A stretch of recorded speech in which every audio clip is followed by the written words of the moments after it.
Well, good evening, everyone. This is William K. Murtathon, Mert Witness 1, and this is the Saturday chat. And as soon as the numbers get built up, I'm going to discuss, as usual, Timothy Charles Homeseth. He's up to his old tricks again. Um, I really think this guy is scared that I am getting involved in the coverage of Field McConnell. And I will get into that here in just a moment. I'm going to let everybody come in and get settled. I'm hoping that I can get through this webcast tonight without coughing and gagging and doing the usual stuff I've been doing the last couple uh, days. But we'll see. And I apologize in advance if I sneeze, gag, or otherwise sniffle during this whole affair.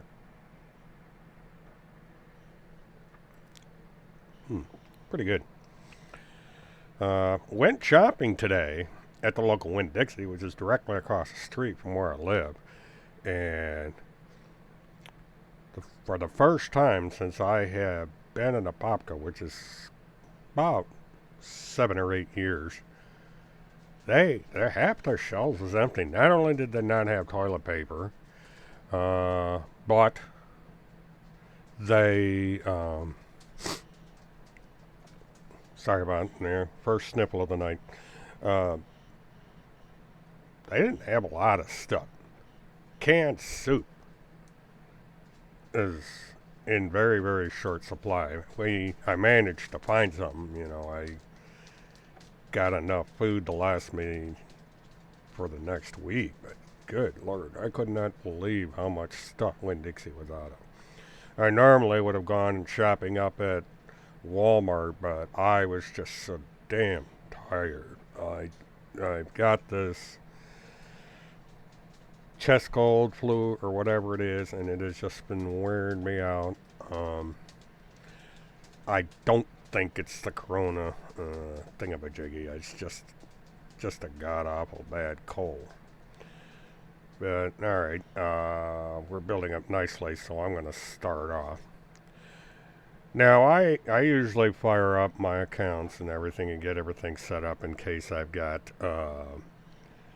something that might warrant talking about. And sure enough, apparently 2 hours ago, probably in anticipation of this live stream, Tim Holmseth decided to go conspiracy theory again.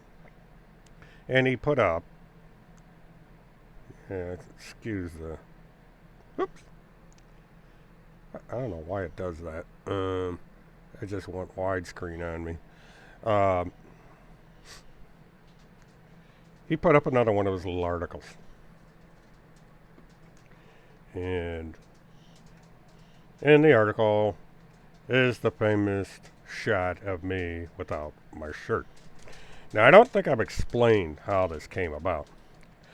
Uh, One night, I was streaming, and I had taken my shirt off because the air conditioner had quit, and this is the middle of August, one of the hottest times of the year in Florida.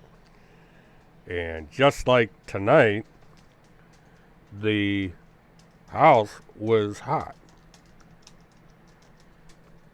It was over 100 degrees, so I had taken my shirt off, and I was playing videos that I had taken of my road trip uh, concerning the Casey Anthony case. I had gone to the locations, the nightclub that Casey Anthony hung out at. I went to the Amscot where they had found Casey Anthony's car. Went to Casey Anthony's grandparents' house, and so on and so forth. I believe this video was made before they found Kaylee. Not sure. I'd have to check and get the date of this video. But at any rate, this is roughly 10 to 11 years old. And yet, Timothy Homeseth has stuff like this in his files. And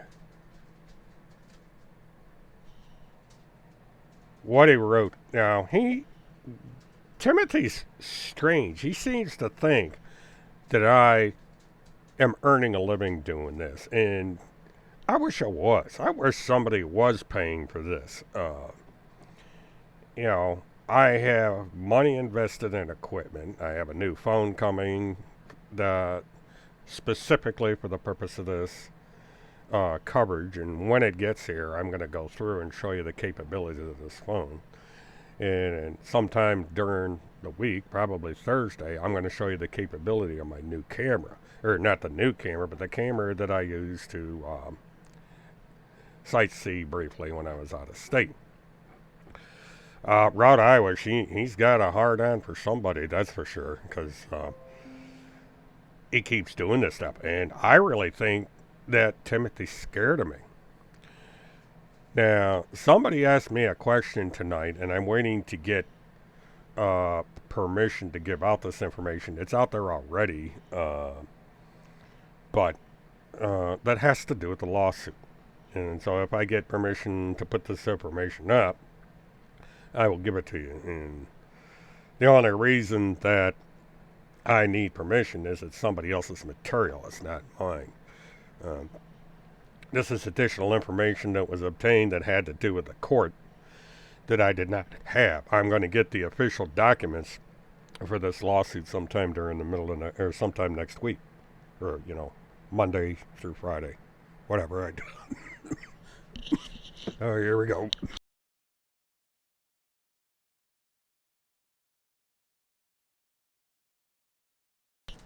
Darn, I thought I could get through without having these gagging coughs, but it doesn't seem to be working.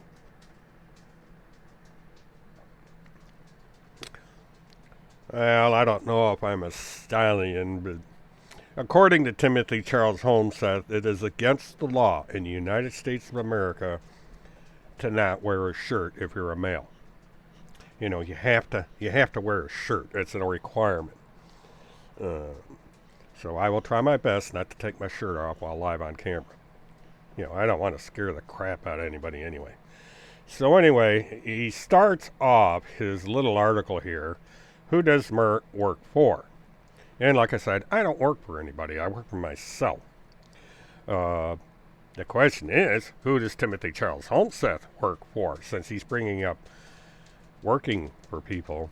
I mean, this is a guy who is risking his freedom by pretending to be a member of the Pentagon Pedophile Task Force. This is a felony. It's illegal. You can be prosecuted for it. You can go to prison for at least 5 years. There's a fine involved. So Tim Homseth is putting himself in very serious trouble by doing this. So let's go into the article. Now, one thing I don't know if this goes full frame on your media, be they phones or whatever, but I put this up on my 70-inch set last night, the other one, and I noticed that my text got cut off, so I got to try and adjust this so it works on my big TV, because there's probably people out there that use internet capable of TVs to watch things. I want to make sure it gets into the frame. But that aside, who is in Florida using this man, William K. Murtaugh, as a media agent? Now, he has called me a media agent for years. He claims I'm a media agent for Kim Bacasio, and this is what he's implying in this article.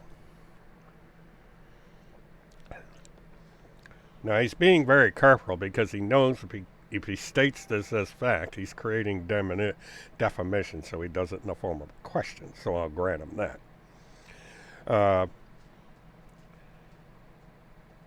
I think Phil McConnell would recognize the name of the man using Mert as a media agent. There we go. He is claiming that Kim Bacasio is using me for a media agent, and that is not true. But Truth and Truth and Timothy Charles Homseth are complete strangers. Truth stays completely away from Tim. Truth is scared of Tim. Tim and the Truth would not get along. They beat each other to a pulp. So you will never, ever see truth come out of the mouth of Timothy Charles Homseth. Now, watch this to see what happens when Mert covers a case. Now, again, this is the Channel 6 news. And as far as, let's see which video this is. For a television station, Mert, as he's known on the internet, has become one of the most colorful characters in the Casey Anthony saga. And William Murtaugh admits he is obsessed with missing child cases. Yeah, so the Orange County man has started his own website so that he can literally follow investigators around town as they search for Kaylee Anthony. Mike DeForest introduces us to the man who is causing quite a stir in cyberspace. Casey, are you a murderer? Whenever developments break in the Casey Anthony saga, TV news live trucks flock to the scene. But one of these news organizations is unlike any other. There are people out there that are literally addicted to Kaylee. William Murtaugh, known all over the internet by his screen name Mert, is among the countless armchair detectives following the case on cyber sleuth websites. The commercial media does not provide and cannot provide everything we want. We want more. Well, right now, I'm logging on. So Mert started up his own website, MertWitness1.com, and then, unbelievably, bought this old TV news live truck. It looks neat. It gets me in with you guys. I mean, instead of pulling up in an old Cadillac, I can pull up in this thing, and you guys more or less are accepting of it. But he says the real benefit is the 60-foot tall mast on which he's mounted surveillance cameras. Mert broadcasts those live images of the Kaylee investigation on his website, which also contains a chat room. They'll say, Mert, move the camera. Jesse Grunn's over here. Or they'll say, Mert, there's a lady in the sign over there. When he's not at a Kaylee search scene, Mert is on the road, taking his reported 3,000 viewers to places like the Anthony home, the Sawgrass apartments, and other Kaylee-related locales. People, they get up early in the morning, get their coffee on, wait to hop in Mert's van with them, and just travel all over with Mert. I got to stick my hand out the window because this is a wireless remote. To his viewers, Mert has become an internet celebrity, but the professional car dealer says this is only his hobby. It's not about me.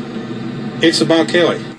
Mert may have his fans, but he also has his detractors. Some think it's a little creepy that he drives around town in that live truck following a missing child case. Others fear he may try to profit off of it. Regardless, Mert has certainly become yet another character in this never-ending saga. Mike DeForest, Local 6. Now, what is funny about this is anybody local in Florida that's followed the Casey Anthony case would know that the news media themselves did exactly the same thing. There was a real funny incident, I got into it last night, where one of the local stations was actually chasing Casey Anthony after she was acquitted of her charges. She went to an airport in downtown Orlando to board an aircraft to leave town. She immediately left Orlando once the case was over. I don't think she stayed in Orlando 24 hours. And so it hold on.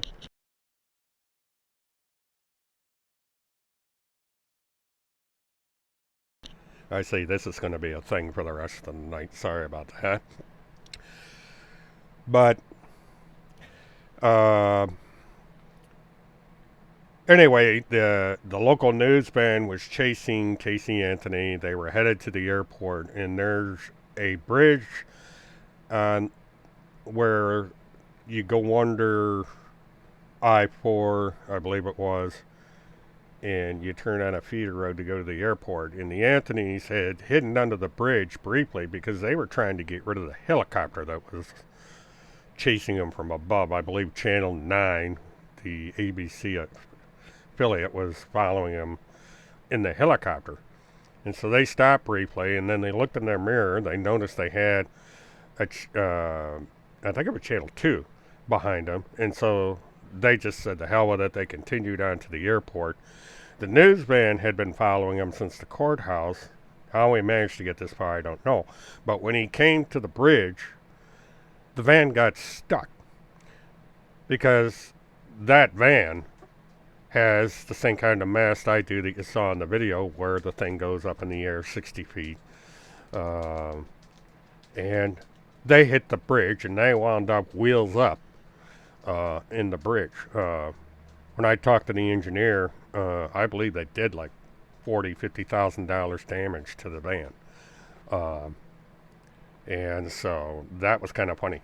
The thing of it is, you got to remember, this was 2008, 2009 when that video was taken. It was actually taken Thanksgiving week when they were doing the search for Kaylee Anthony at Blanchard Park, which is a kind of a popular park in East Orlando. And I had set up there. I was there by request, believe it or not, of Leonard Padilla, who is a local bounty hunter. He called me up, told me about the search, and he asked me if I would cover it. And I said yes. And so I went over there, I set the camera up, and that was I believe, the second or third of 3 interviews that Mike DeForest had done of me. Mike DeForest did all 3 interviews of me, and Telemundo did another interview of me. And the Telemundo interview I've never been able to find. But anyway, I set the thing up, and I did the coverage all week. The coverage at Blanchard Park was there all week because Leonard Padilla figured that possibly Haley Cummings had been put in the river at Blanchard Park. And Blanchard Park is 5 miles from where Casey Anthony and Haley Cummings were living at the time.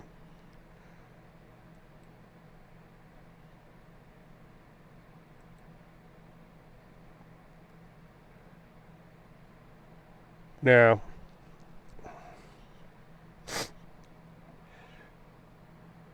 I'm going to play this next video because it's out there anyway. Now, Tim Holmseth is not too bright because he is using this call. And there's 2 things to point out about this call. And then let me transition over. Oops, that would help I hit the transition button.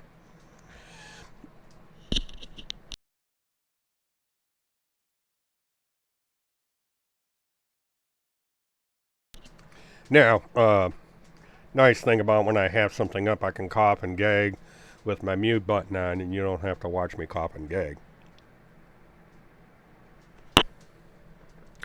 So I'll probably do that for the rest of the night, I don't know. But again, this is me in my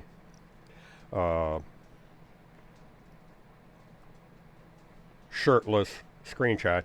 And I don't know if this is going to come out on the video, but if you look closely down in the bottom left-hand corner, that is, let me bring this up. It's not showing up on the monitor. I can see it full frame here. All right, there we go. But right there. That is the Whoops. Hello. This is my camera that I use when I live stream, when I show videos. I'm able to plug the camera directly into the computer so that I'm doing what I do now, and I was showing the videos, and I had to make sure that I had the right video set up. And I forgot for a very brief second that I still had my webcam on rather than put up my standby slide that I use when I'm changing videos. Because in 2008, the way I was live streaming is a little bit more cumbersome to change back and forth between the devices. And so, but I'd been getting these calls. Yeah, what do you want? My name is Vladimir. Oops. Meant to cue this up. I'd been getting these calls for weeks, and it was from the character that I had talked about before, Mr. Monoxide. And, you know, this is the man I talked about last night who decided he wanted to use a picture of a pedophile and a serial killer for his videos. And the Monoxide made dozens of these calls. And he would usually pick late hours in the night. Now, this was like about 2, 3 o'clock in the morning. I was irritated because this is like the 10th call this night this person had given me. And I just cut loose. I got really pissed. And so you're going to see a side of me you usually don't see. But unlike Tim Holmseth, I don't hide. So for better, for worse, this is the Monoxide MMAC prank call. This was made on January 7th, 2009. Now, remember, this is 2009. What's the date today? This is March 21st, 2020. This is how far back in my life Tim Holmseth goes. Goes all the way back to 2009. He actually has gone back to 2006. Now, I wonder what we would find if we went back to 2006 in Tim Holmseth's life. He's fair game. He's a, what shall we say, prominent citizen.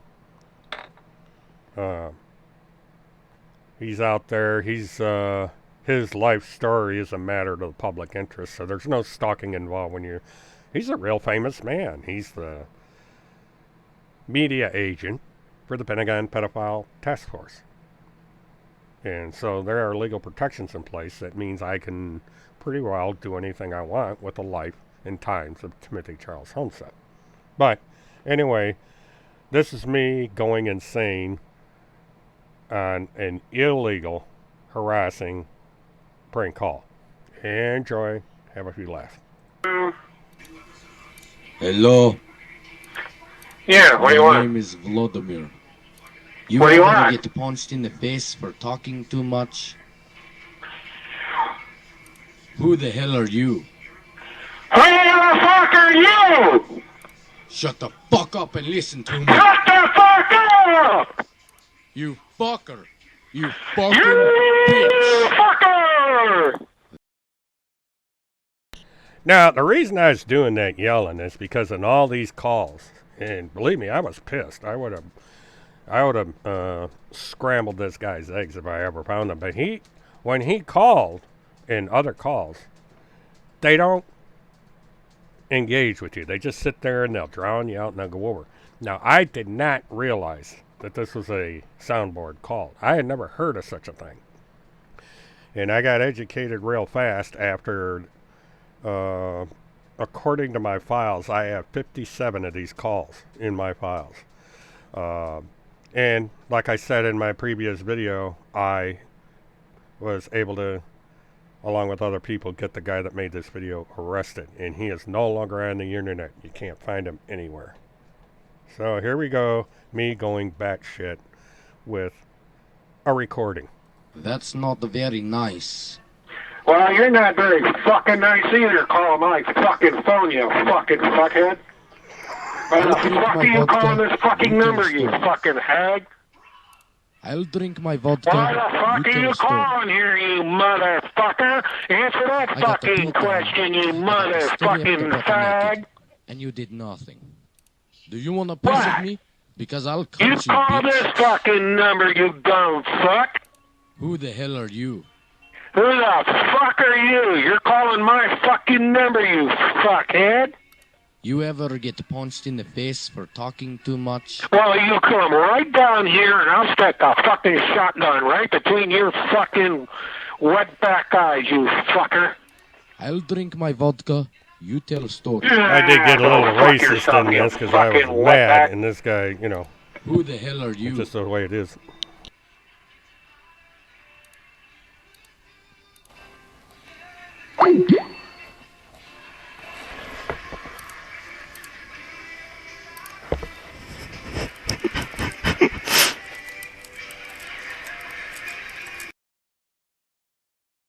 Now, the reason for the noise is after the call, I believe, or after the clip, he actually left his mic open for his phone, and you can hear his music that he's playing in the background.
Would help if I turned the microphone on.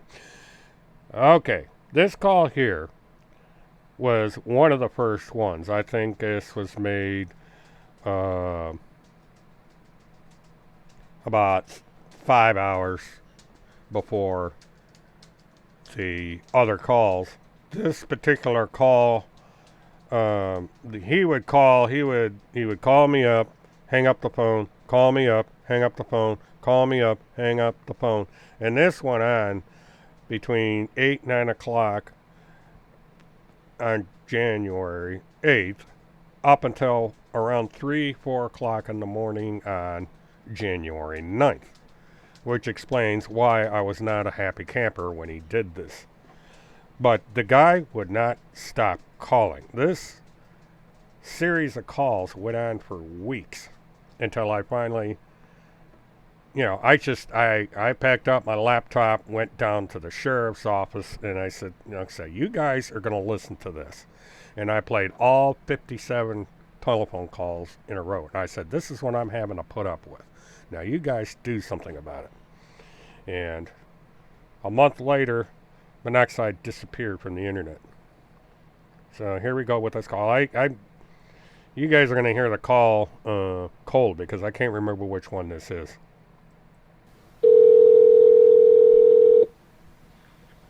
Hello? Hello. Yeah, you guys are at it again. Get a life, get a real job. I do have a real job, motherfucker. Get a life, get a real job. You like to do a have a real job, motherfucker. I work for the KGB. A little bit of the Russian Hey, mafia. you don't work, you probably go out and steal for a That's living, you about what I fucking do. thief. Now, the one thing to remember about this is I was not on the air. I would take these calls and I would go off the air so nobody could hear me. So Monoxide was recording the calls. Now, Florida is a two-party state. And in the state of Florida, you cannot record someone without their permission. It's a misdemeanor. You can get a year in prison each. So you sit there and say 57 calls. And once it gets into that many calls, it gets into federal charges. Tim Holmseth, if any of you have followed his history, and if you go back again and watch the videos I did yesterday, claims to have had the same calls. And guess what? Mr. Monoxide here is the person that made those calls. And so Tim Holmseth is using telephone calls from the exact same person that called him and me to harass me. And the guy, again, is a pedophile who likes to put child porn on chat rooms and who likes to joke about raping women and who threatened to beat up a 14-year-old girl. So oral sex from her would be better. This is the kind of man that Tim Homseth wants to associate himself with. He is desperate enough that Tim Homseth wants to use material generated by a pedophile to gaslight and attempt to put me off the air. And he's doing it again because Tim Homseth is scared. He knows, I know, that he is in trouble. You're nothing but a fucking thief. Thief. No, you know thief, what? I've thief, been calling you all thief, goddamn thief, day. Where thief, the hell have you thief, been? thief, thief. No, you know thief, what? I've been calling you thief, all goddamn you day. are Where the hell have you a been? thief, Fucker. you You fucking fucking commie. You are bitch. a thief, you fucking commie. You fucker. You You fucking fucker too. bitch. You fucker too. You fuck your own mother, okay. you motherfucker. This is the You crap I ever haven't get put up punched in there. the face for talking too much? Oh, la la la la la la la la la la la la la la la la la. You know, I was doing this in an attempt to get this guy to shut up and talk. And again, I never ever realized until after the 57 calls that these were recordings I was talking to. You know, I was really getting frustrated, you know, because I'm sitting there trying to find out who the hell this is and getting them to communicate, and they wouldn't. They would just keep on and on and on. And, you know, and so Monoxide recorded all this and put them up on his YouTube channel.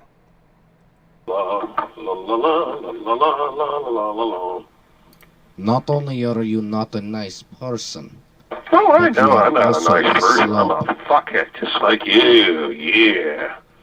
You like dogs? I'm a fuckhead, You like you're a cats? fuckhead, yeah. Well, I don't know. See, the thing of it is, these are actors that you're hearing. Soundboard is a company where they'll take and they'll have these little clips. They're usually about 10 seconds long, and they're famous sayings. And what Monoxide did is he would create strings of these, and he'd have them on standby. He'd have maybe like 10 or 15, 20 clips. And he would play the clips, and based on my reaction to the clips, he would play either the same clip or a different one. So whoever this person is, it's apparently a famous Spanish actor. I was arguing with a tape recording. I wasn't arguing with a live person. And I was angry, and I just could not comprehend that somebody would do something like this, especially in the middle of a child case. You have 10 or 15,000 people on a chat, and all of a sudden this stuff just starts up. It just gets very annoying. But, they eventually succeeded. I just said the hell with it and shut the damn thing down because I was so mad. I had spent a boatload of money on the equipment that I was using for these live streams, and for someone just to come in here and do this, I said the hell with it. It's not worth it. You're a I fuckhead, will you're a kill fuckhead, you, you're a fuckhead, and yes then you are. I will kill myself. Good, I hate do it. cats. Right now, do it They're on all camera. fuzzy. Do it for the walls, man. Come on, kill yourself on camera. Go for it. No, Yeah, I will when I'm done with this segment. I want to go through this particular, because all this, Tim Homseth put up these clips on his on his Facebook page, and that's where this is coming from. There's two, if you read the article, he's got two links to YouTube, and this is the second link. These are the calls. Oh, you know what? I've been calling you all goddamn day. Where the hell have you been? One time, I tie a rock to cat. I put cat in lake. It sank to the bottom. Down she goes. Boom, boom, boom, boom, boom, boom, boom. Do you want a piece of me? Because I'll cut you, We got a bitch. submarine cat. Woo, woo. Well, I'm just not sure about that right now. Ooh, you're not sure about that right now. What did I just say? Say one. Why don't you pay attention? I don't feel Listen like it. to me. You're a fuckhead. Why pay attention to a fuckhead? You ever get punched in the face for talking too much? Oh, you seem to do enough of that. You do it Do for you the want a piece of moles. me? You talk too Because I'll much, you cut you, fucking bitch. retard. For the marijuana Now you and gotta the get cocaine I yourself a sold real you. job. Get a life, you Sitting know. there Get fucking a up real people's job. computers and tying up their phones all day. Get yourself a fucking job. Get a life, you One know. of these Get days a you're gonna real get your job. commie ass put in fucking jail. Yes, you are. Get a life, you know. Get a real job. Yeah, why don't you get one? Might be nice. Get a life, you know. Get a real job. Yeah, I like my real job. Get a life, you know. Get a real job. Your record's skipping. Hit the side of the machine there, dude. Man, you're just going ba-da, ba-da, ba-da, ba-da. You're saying the same thing all over again. You're like a fucking tape recorder. Get a life, you know. Get a real job. Okay. Sit there. That's not very nice. Well, what I figured is I'd sit here and make the best of it because I knew this guy just wasn't caring and everything. And what's funny in that last sentence I said, I almost hit the nail on the head because the guy kept saying the same thing over and over again. And so when I said he's a recording, I was actually, I had figured it out, even though I didn't realize it until I went back and analyzed these recordings. Oh, Lordy. Let's see. You fucker. You fucking bitch.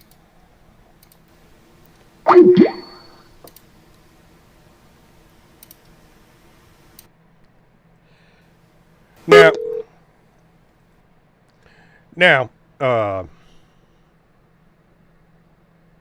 hi Daniel. Now, the thing you got to understand about these calls, this was January 8th. He'd actually started up almost on New Year's Day. This had been going on for a week. They would call,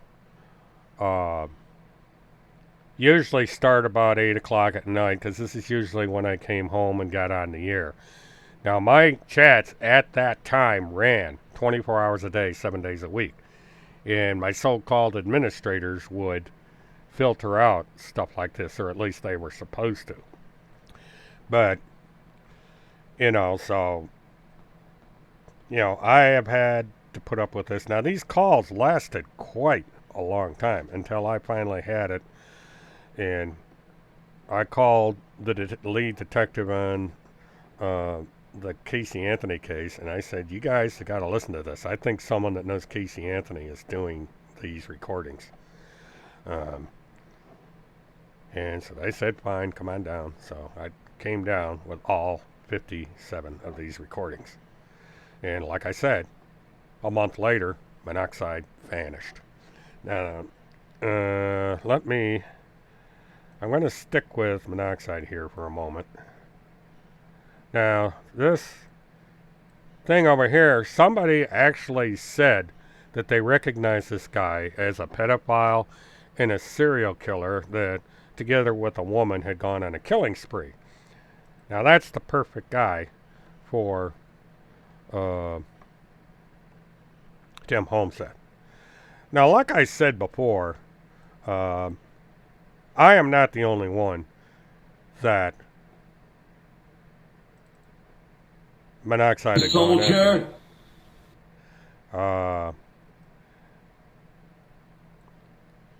Now, this guy here, for anybody that doesn't know, is Leonard Padilla. He's a bounty hunter from Arizona. He is the one that posted the bond for Casey Anthony briefly while she was waiting to go on trial. Daniel, yes, Monoxide was arrested. He was charged with online distribution of child pornography. And he was also hit, I believe, with some drug charges. Uh, and if the picture that came up on my DM a while back is the correct one, he is currently in the Maricopa County Jail on racketeering charges. Now, in this recording, this is the first recording that Monoxide made where he identified the soundboard. And the soundboard is that of Andrew Dice Clay. And everybody should know who Andrew Dice Clay is. And as you're going to find out, I'm not the only one that has an attitude towards these people. You know, Leonard's got a mouth on him too.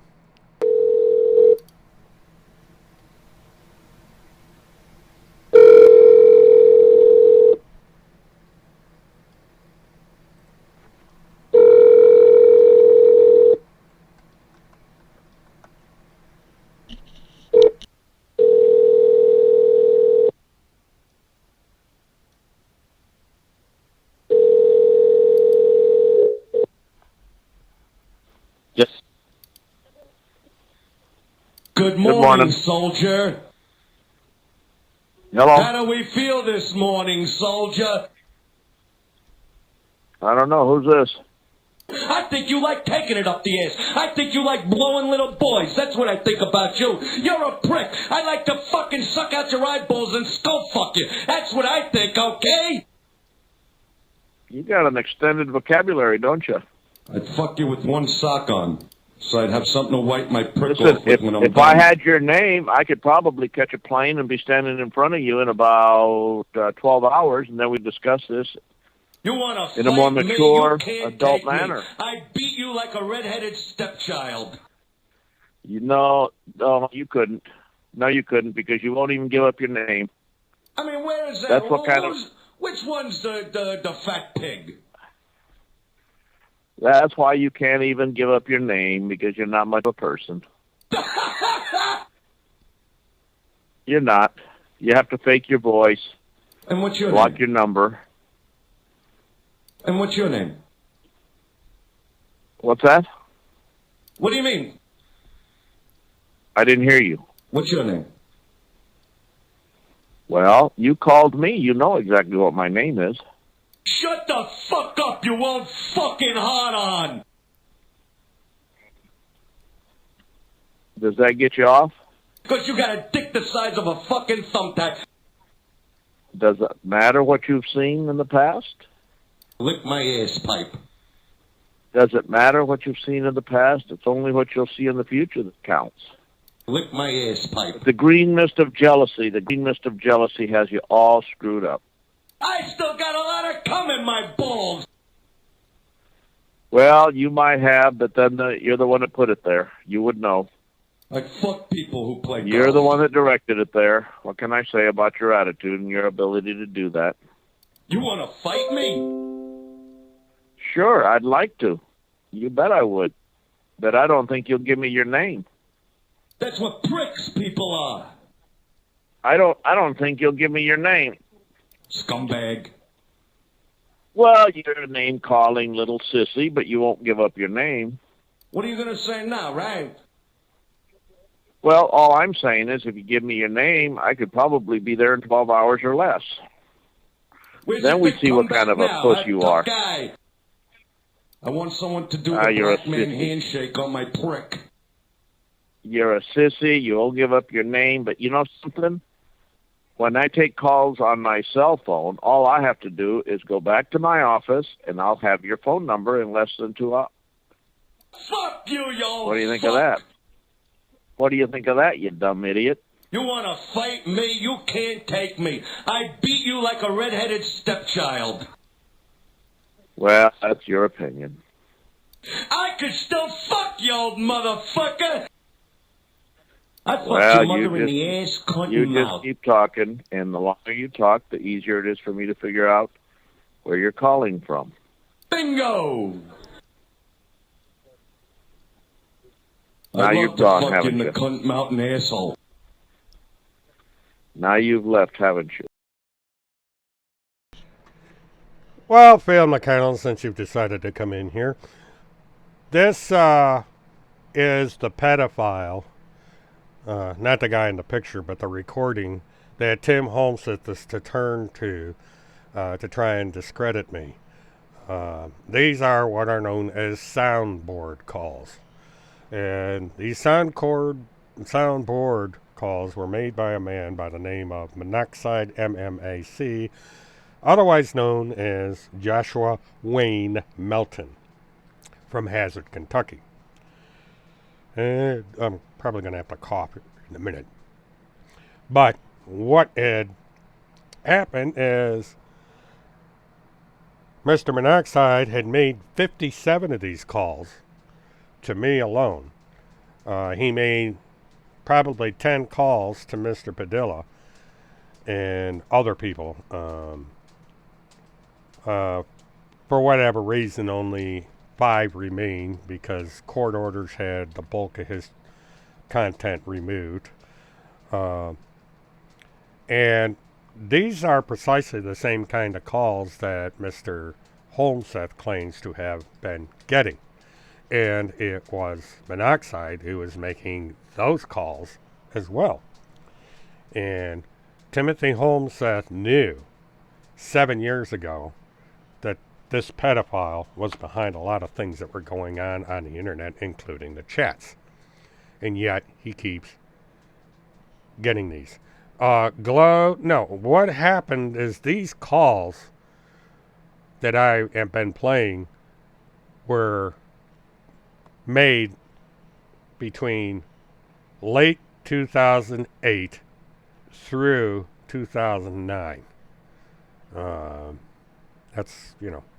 This is 2020, so we're looking at between 11 and 12 years ago these calls were made. And so Tim Holmseth, in his desperation, is turning to 11 and 12-year-old calls in an attempt to discredit me and chase people off this channel. So we're about halfway through. You got about another minute or so left of this call. Yes, you are. You're fucking lying right out of your fucking mouth. Oh, looky here. There's a number coming up on the computer. Oh, my goodness. I thought it was you, but I wasn't sure. Yowzer! Why you thought it was bullshitting you. me? Tough guy. I mean, where is You that? really Which one's the fat pig? What's that? I mean, where is that? Which one's the fat pig?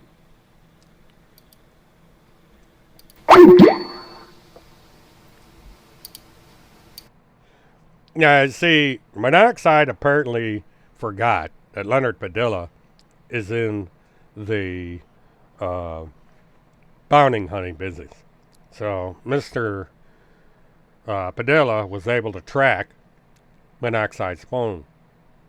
And this is also the guy, if you remember from last night's video, the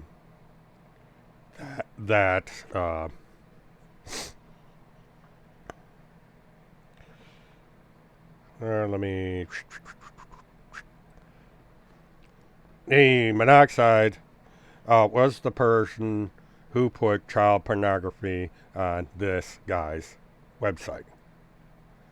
So that's, but so Tim Holmseth decided that, this would be great. I can use this to go after Mert. And this is what he did.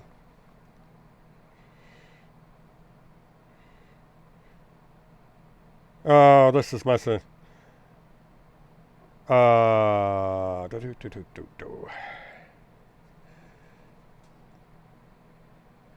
This is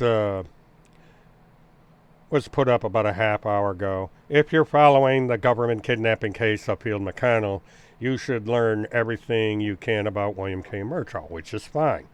I have nothing to hide, Timmy.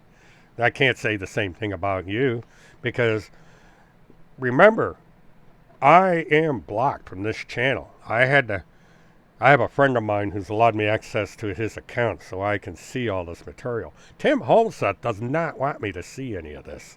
Why is that, Tim? Why don't you want me to see this material? What are you hiding? I'm not hiding this material because this material's out there. It's been out there for 12 years. Now, I know the person that put this press release up. I should say I know her because it was a woman that did this. And, you know, she knows who she is. And I have asked for this to be taken down, and I don't know why this person won't take it down. But basically, this is something that anyone can put up. And again, this is July 8th, 2009. This is 12 years ago. I mean, there's stuff about Timothy Holmseth that I am going to be putting up because Tim Holmseth seems to does not seem to mind people's personal history put out there. So fine, Mr. Holmseth, I'm game. And I will start putting up, I have all of Radio's posts that she made about Tim Holmseth. I have all the court records that were done about Timothy Holmseth. You know, I can very easily put all these up. And so he basically found all this information.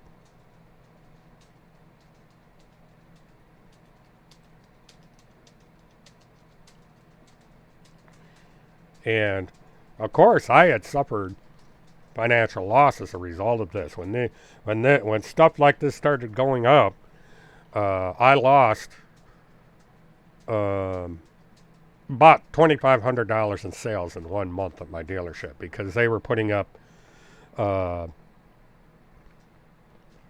this information on sites, and they were saying that I was a crook with my car dealership and so forth.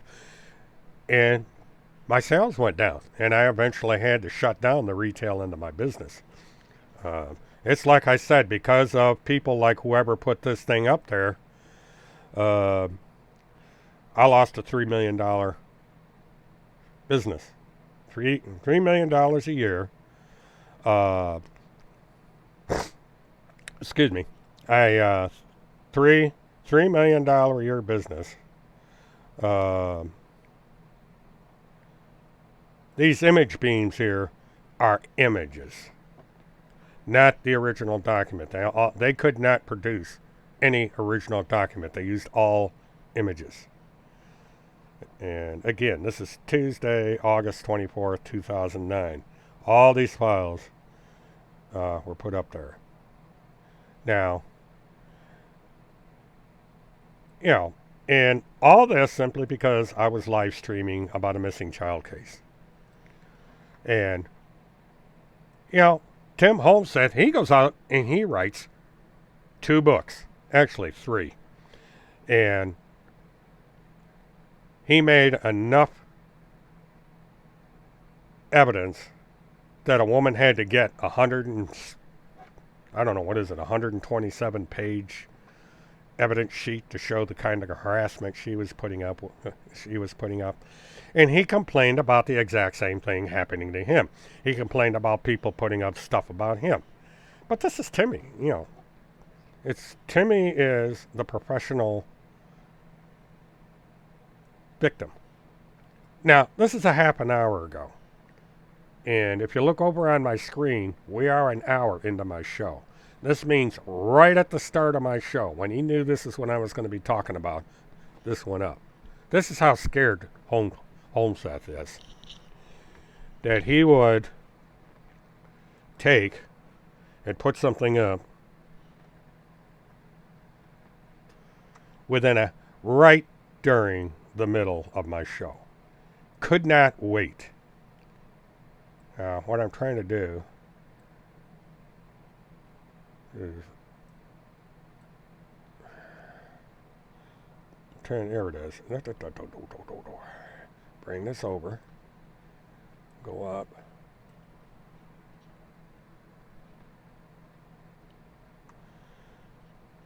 Okay. Timothy Holmseth has a hair trigger because he will take, and within minutes. Well, yeah, Holmseth. Holmes suck. I wonder what he's sucking, by the way. Anyway, half hour ago, he puts this up. And my timestamp is 56 minutes and 44 seconds, which means a half hour into my show, he put up this page. This is how quick Tim Holmseth wants to attack me. Because he knows people are watching my show. He knows people are checking out what he is doing on his Facebook account. The guy's desperate. He's scared. He's trying to figure out a way to get me off the air. The one thing that Tim Holmseth does not want is me in Fort Lauderdale. Because that's what all this is about. Now, the Broward County Courthouse is starting to get the same kind of calls that were up in Pierce County. Because these people, they don't want public information about Phil McConnell out there. They don't want public information about Timothy Charles Holmseth out there. Well, I got news for you, Timmy. You know, you want to play this little game, I can play this little game. Remember, do you remember radionews.net? Do you remember a person by the name of Radio News?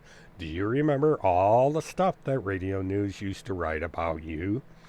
Do you remember all the files that Radio News has on you? Well, I do, because I took over Radio News. I have every single thing that Radio News has on you. And the stuff that I have on you that Radio News has put out there is just as bad, if not worse, than when you put out about me. It's things like, why were you charged with trespassing, Timmy? Never answered that question. Why were you charged with burglary? Why did you almost die on a hospital floor? You actually wrote about this in the book. And oh yeah, you're a pyromaniac, and you got caught once. But were you a pyromaniac more than once? In Polk County, Minnesota, are there unsolved cases out there of fires being set that they couldn't figure out who did it? It's an interesting question. I mean, you go back and look at incidents that happened in Polk County, Minnesota, and they don't know who did some of these things. That is possibly you. Because there's such a thing called a modus operandi. And that means that you do things over and over and over again. You have a pattern. And so, pyromaniacs don't suddenly get an epiphany and say, oh, that's not a good thing, I'm not going to do that anymore. So there may have been more than one time that Tim Holmseth got caught setting fires. That's what a pyromaniac is, by the way. It's a person that sets fires. So that's, that's something you gotta kind of wonder about. What is Tim Holmseth doing when he's not on the internet? What has he done that we don't know about? And I guess that's what we need to explore. We need to get into the mind of Tim Holmseth, unpleasant experience as it might be, and see what just makes this man tick. Why does this man go around obsessed with the lives of others and not willing to take evidence that may solve children's cases, the missing children cases? That's a curious thing. So, Mr. Holmseth, I'm going to be keeping a close eye on you. Now, you can sit there and you can block me from your Facebook page. But like a woman used to say on my channel, I can get around a block. And I have a right. Because you're writing about me. It's my name that you're trashing, gaslighting. Remember that lawsuit you made about me?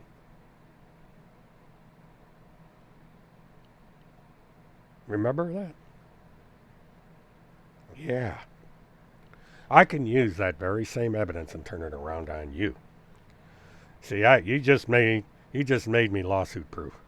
Because if you ever pull a stunt like that again where you take me to court, all these videos you're putting up, these articles, I can use them in court. I'm going to say, hey, he does the same thing. He's sitting there. This man has been attacking me for 12 years. These videos go back 12 years. And, so if he's saying I'm gaslighting him, guess what? He's gaslighting me. He's committing defamation of character. He's committing slander. Because look at what he's putting up on his Facebook page. Look at what he's putting up on TimothyCharlesHomestead.com. He's using recordings of a known pedophile. Fair's fair. All right, sorry if I've been neglecting the chat. I kind of got absorbed in all this. Because, it's just this kind of thing's got to be pointed out. Tim Homestead does this to people. He did it to Tom Morrissey. He did it to Chad Cater. He does it to anybody that gets in his way. Does it to anybody that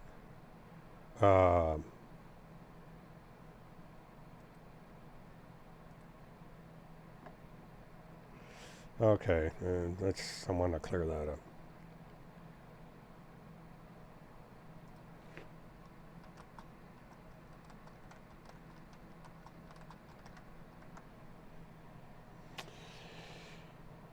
Now, while we're having kind of an intermission here, let me go over. And I'm going to bring up a document. Get rid of Timmy. Come on, let's get over. We don't need Timmy anymore. Nope. There we go.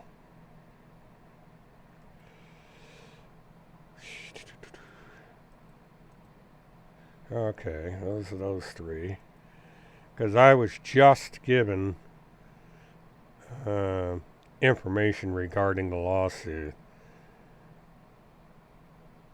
And I've got to find, here we go.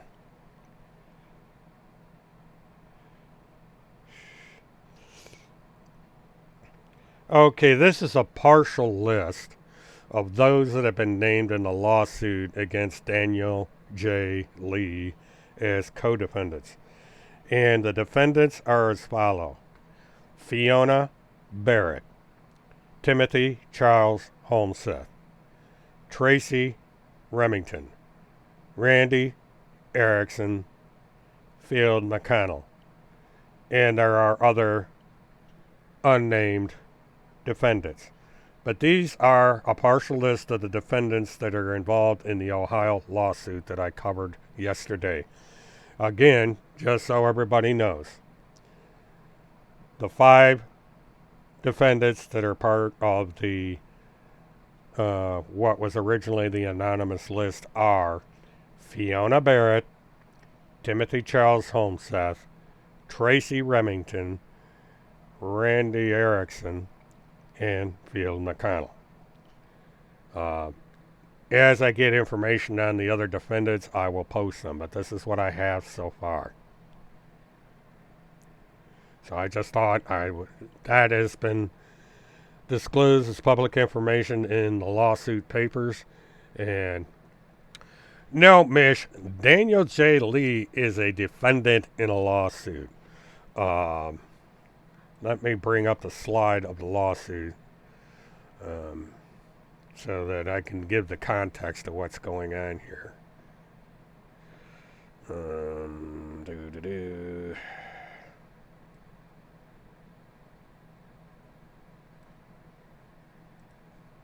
Oops. Messed up.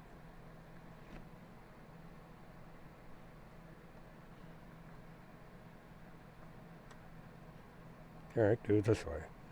She wants to be a smart ass.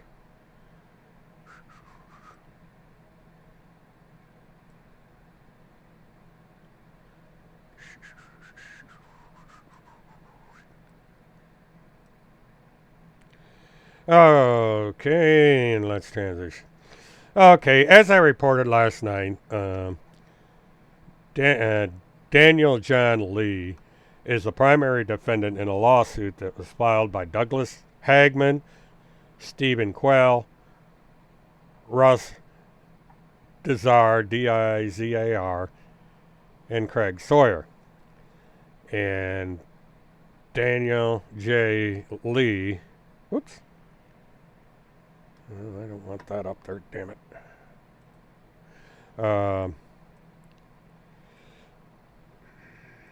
Daniel J. Lee is the primary defendant in the lawsuit. Now, Field McConnell and the others that I just named are the unidentified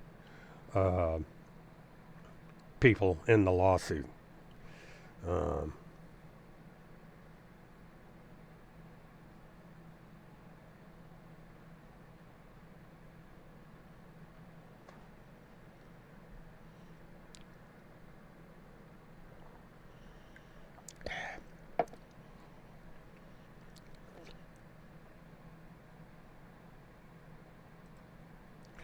Now,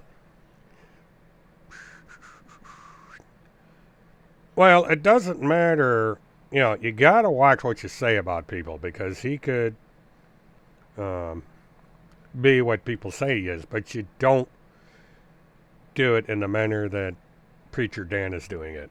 It's against the law. I can't link the document because it came from a confidential source.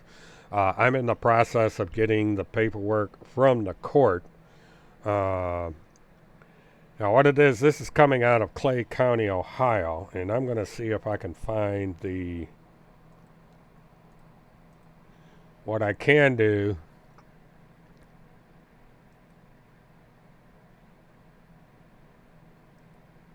Okay, it's not going to be on this computer.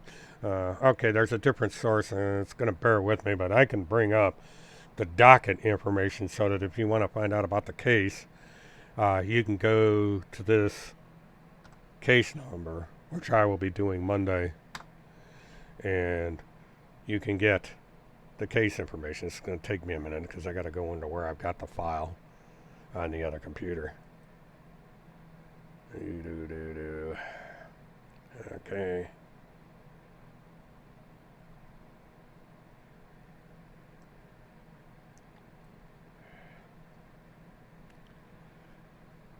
Alright.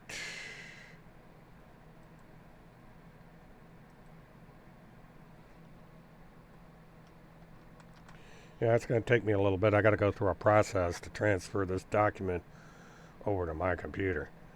Because it's a little, I could do it a little quicker, but I would create a problem. So I'm going to do it this way.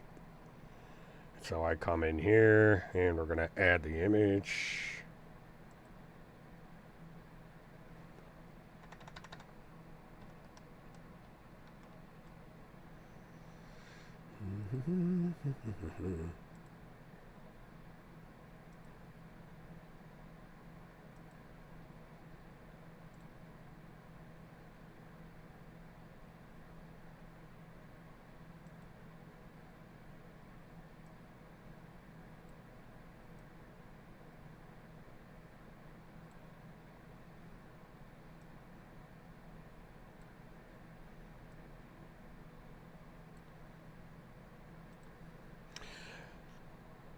Okay, this is the docket here of the case.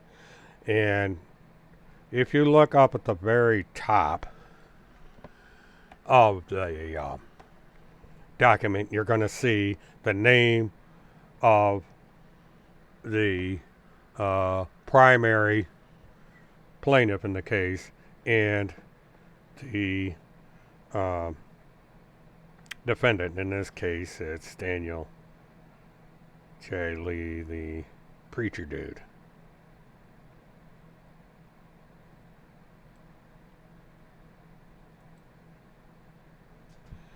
And then what we do is we move over, and somewhere on this document, if I can find it, is a case number.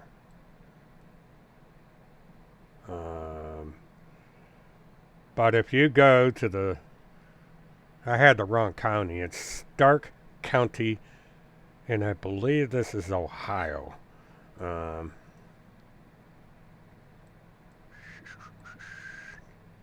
Now, I might be wrong, but I thought this was Ohio. But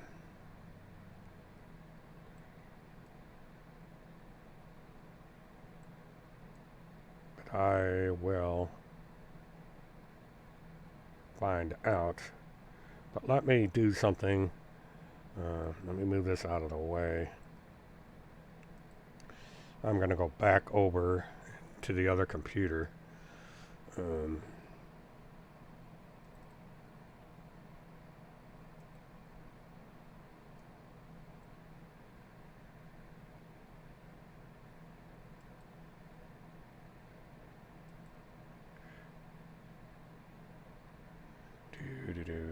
Oh, hit the wrong.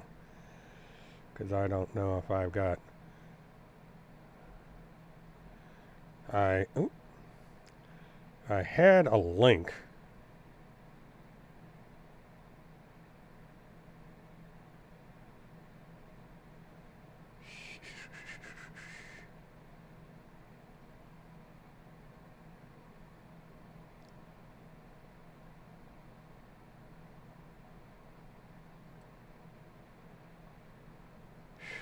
Because I had, when I was originally given this case information, I kept the link, and I guess it's in the other source, so let me go back over there.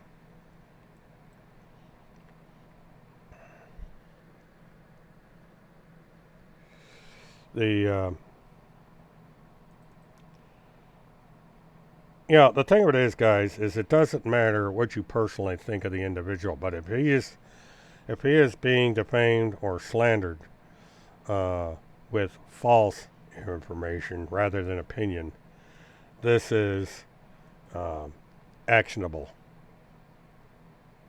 And this is what we're getting into here with this lawsuit.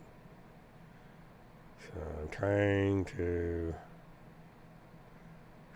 Okay, here we go. Okay, it is Ohio. So what I'm going to link to you is the docket number. And I'll do a quick search and get the link. But this is the case information for those who want to research it.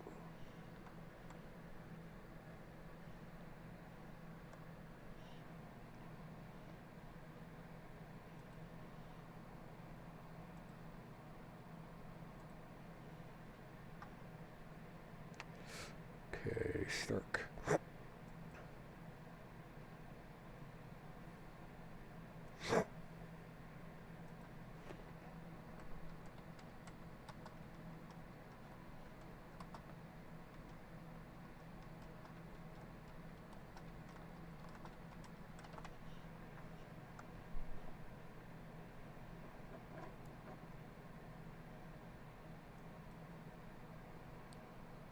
And I'm going to have to look up and find out where the hell Stark County, Ohio is.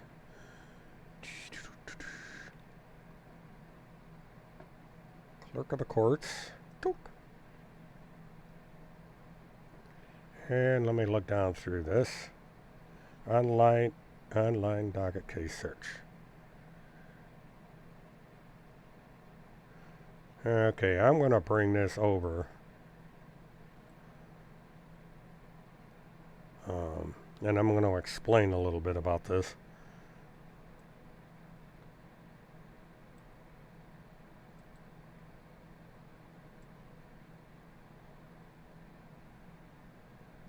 Okay, I want that one to stay there, and I want to...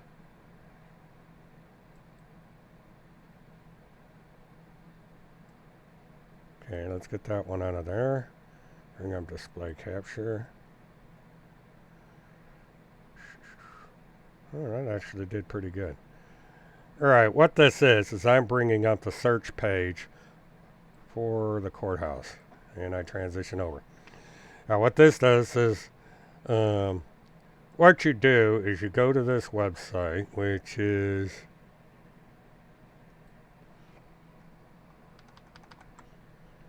now what somebody can do is they can go, you can go to this right now and they'd be curious to see if this linkage works properly. But this should bring you up to the page that I've got up here right now. And what you do is, where's my cursor?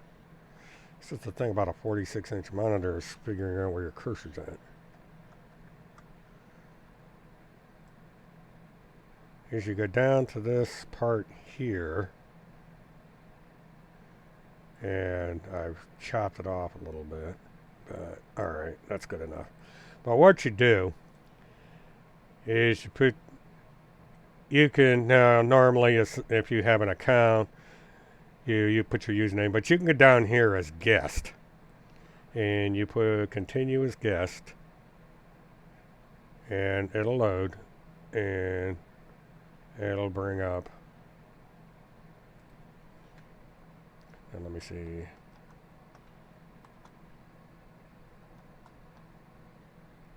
I'm not sure what to use here, but we'll see.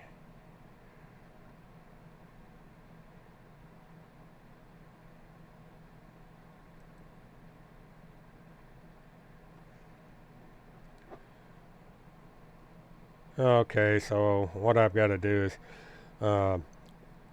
what I would suggest you do is put in the information that I gave you, which would be up. It would be that case number, and you can put in the case number and so on and so forth, and that should give you the information that you need. Because I didn't do it correctly here, but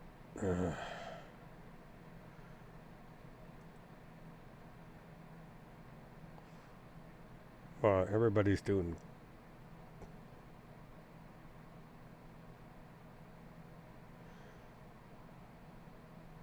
Temporary suspension of sheriff sales. So that means that I would suspect they're doing the same thing in Minnesota. So that might be,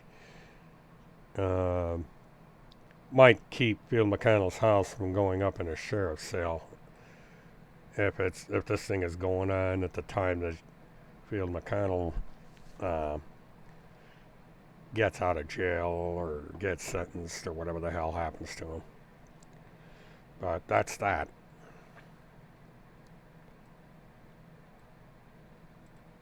Alright, well, let's see. Let me frame myself better. And there.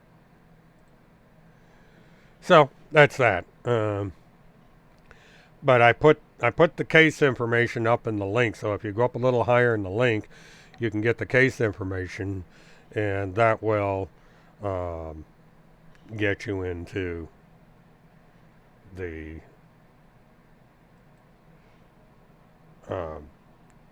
county clerk's office to where you can search on your own.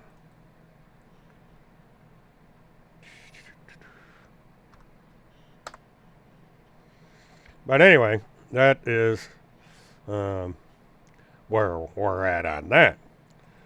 But, you know, again, in all this, I am showing that this is how Tim Homeseth operates.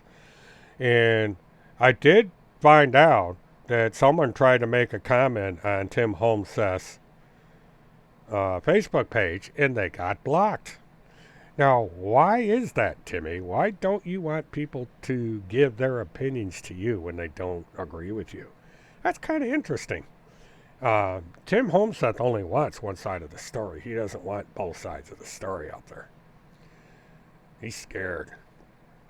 Timmy's a little scaredy cat. Now, as an aside, I want to make a brief comment. I understand that there's a kind of an argument going on between Agent 19 and Monty, and I'm not taking sides on the argument. You know, when people have impassioned beliefs of one sort or another, arguments are going to happen. And I like the both of these gentlemen. I hope they work their differences out. If they don't, that's human nature. But the haters are celebrating the argument that's going on, which I kind of figured they would. But you know, I hope that everything turns out well for Agent 19, because I understand, if I get the information correct, that he has been exposed to the virus, and that's a scary thing to be going through at any age. So I hope everything turns out well for him. I hope Monty's doing okay. And just for the heck of it, I'm going to go over and see if he's on the air. But, you know, it's, things happen on the internet. People get into arguments. People are going to have disagreements, and sometimes those disagreements overflow into knockdown, drag out fights, and that seems to be what's going on here. Let's see.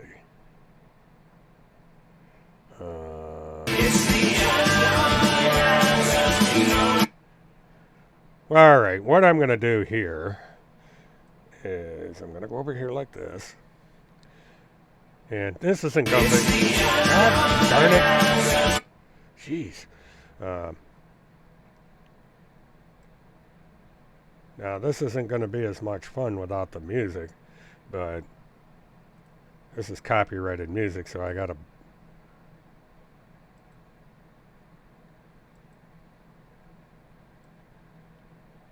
mute this. But Mr. Dodger made another video. And I'm going to put it on. Unfortunately, it has to be muted, so I hope the message gets out. But this is in regards to Mr. Lee. So we'll see how this turned out. Sometimes I think you ought to caption these or something.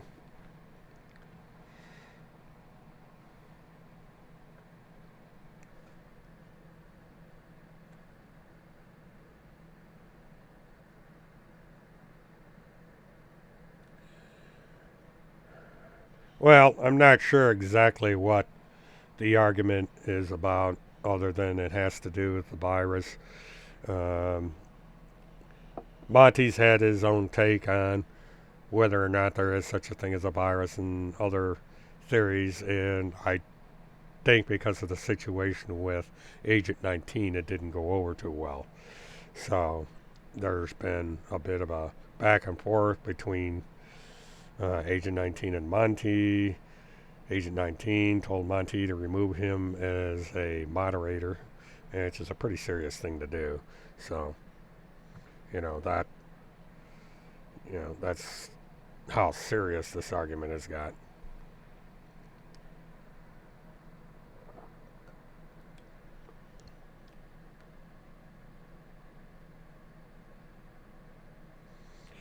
Yeah, it's interesting, Daniel. When I go to the airport, it's an increase in the number of people that are wearing masks. And I've seen on several occasions people dressed up in full hazmat suits. I mean, from head to toe, with their shoes covered, the whole 9 yards.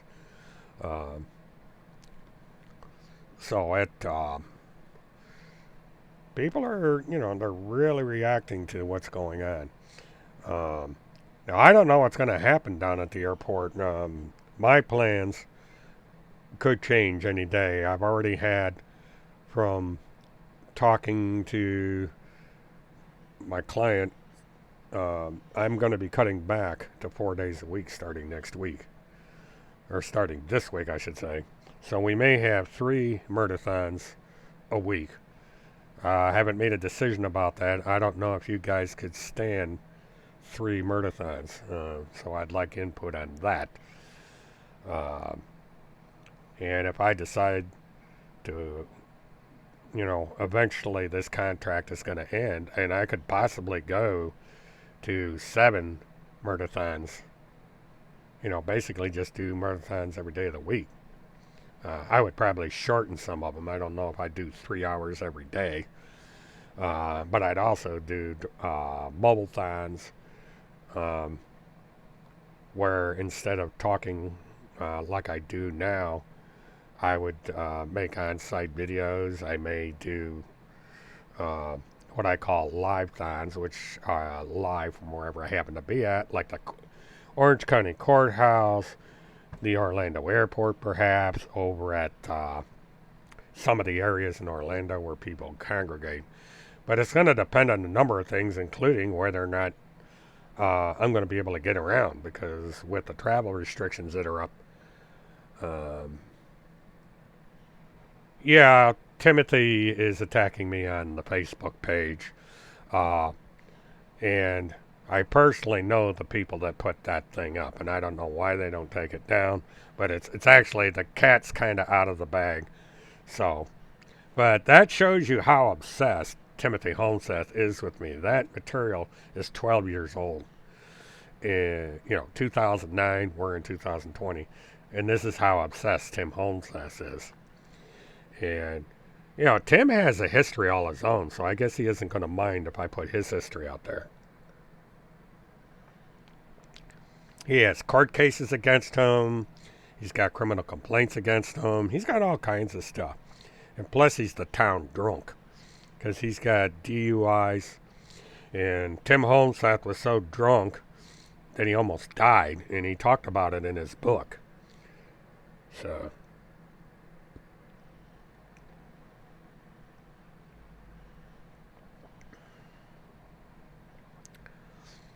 but yeah, Dodger, I would have put up the audio, but it's copyrighted music, and I don't want to get a strike, so I couldn't do that. I would recommend you go over and watch Dodger's videos, because they're funny as all get out. And Rebecca's got good videos too. So go over there. This is the current one. Go over there and watch the videos. It's the music makes the video. And this is basically going through what Rebecca went through, because he put up her clip and then just adapted his music to it.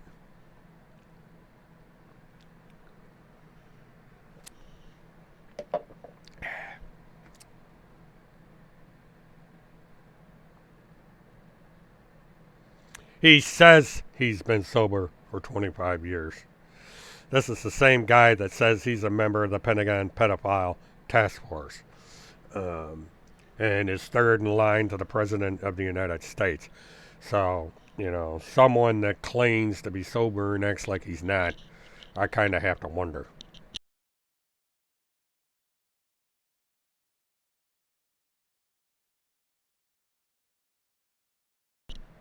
But this is the thing. If he's sober, as he claims, there's no way to prove that he's sober, because, he'd have to submit to a blood alcohol test, random, by someone that is neutral, and people witness it, and that would mean he was sober at that time. So, if a man is going to lie about being involved in the Pentagon Pedophile Task Force, he's going to lie about being sober. I would not believe anything that Tim Holmseth says. I don't care what it is.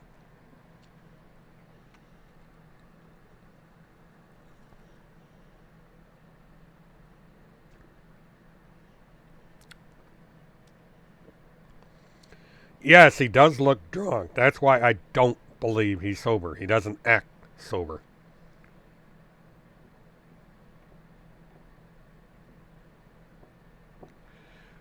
Well, Levi, that is Tim Holmseth. He makes up the most vile things about people. And the problem is that you got people that don't like Hillary Clinton, and they're gonna soak that stuff up.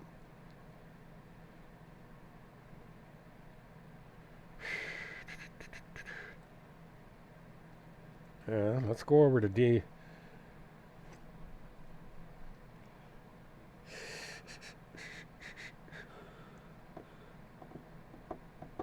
Okay, Divine, basically, I think he's put up. Yeah, he put up the same thing. Okay, so. Whoops. Didn't mean to do that. But that, you.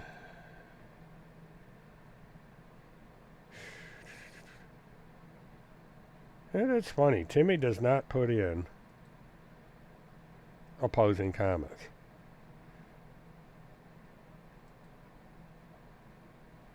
Who does number 2 work for? I have no idea what that is.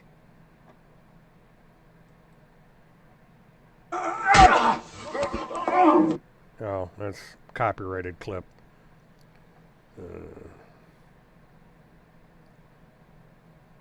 But it's funny that Tim Holmseth highly censors his Facebook page. And remember, I am blocked from Tim's Facebook page. And the reason I was blocked is because one of his followers made a threat against me, a threat of violence. The guy said he was going to come to Florida and beat me up. And this is a very punky looking guy by the name of Malik. And when Tim Holmseth saw that, did he block Malik? No, he blocked me. Think about that. There's a guy that's planning violence against somebody, and the person that has the violence being planned against him is blocked. Is he hiding the fact that some guy wants to come to Florida and do bodily harm, and he doesn't want me to know about it, so I can't prepare? Well, I have a friend by the name of Glock, so I'm prepared for anything. So bear that in mind, Mr. Holmes says, when your lackeys make threats to me. Because it might be the last threat they ever make. Because we have a thing in Florida called the Stand Your Ground. And your lackeys who make these kind of threats might want to read up on that law. And you can talk to a guy by the name of George Zimmerman about it. George Zimmerman would be glad to tell you how the Stand Your Ground law works in the state of Florida. He's had personal experience with it. And cough alert.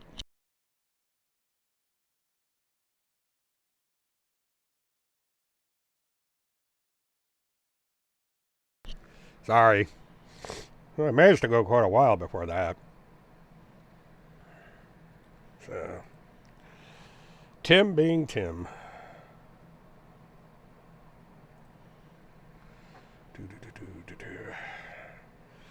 Well, let's see. Here you go.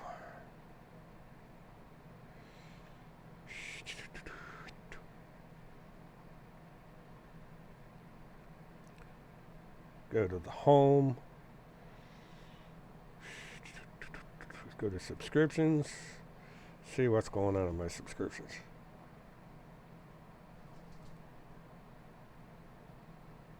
Okay, we've got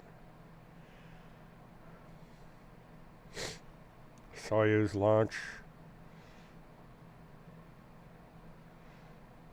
Kirk's Law Corner Friday, so he's not doing anything today.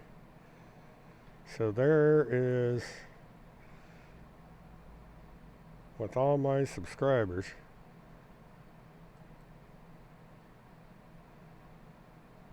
this is bringing them up a little different. My smartphone brings up my subscription list a little different. But not very many videos up, and nothing for today. So nobody's doing anything today. Yes, I am sick. I've got a chest cold or the flu or whatever it is, and it is driving me crazy. And so I'm having to I get these what I call dry coughs, and they're miserable. I hate these things, but I get this stupid thing every year without fail. Always in the late, well, actually the early spring, because actually today we are officially into spring. And so this is right.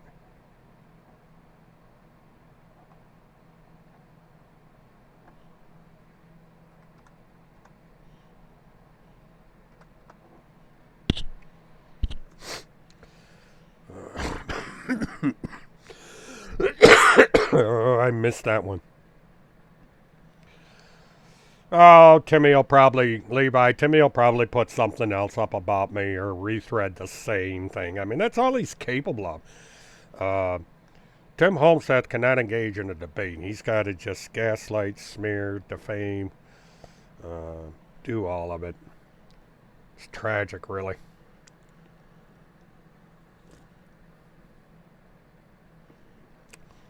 Yeah, I hope I get better soon. Appreciate that, Daniel. This is something else. So, what are you going to do? There's always somebody out there. It's like I said, I had a pedophile chase me 12 years ago. Now I've got an alleged pedophile chasing me today. And he's using material from a pedophile. Now, Tim Holmes says something interesting in his book. He says, likes attract. And since Timothy Holmes seems to be attracted to monoxide MMAC, and monoxide MMAC is a proven pedophile, then what does that make Timmy? Yeah, got to kind of think about that one.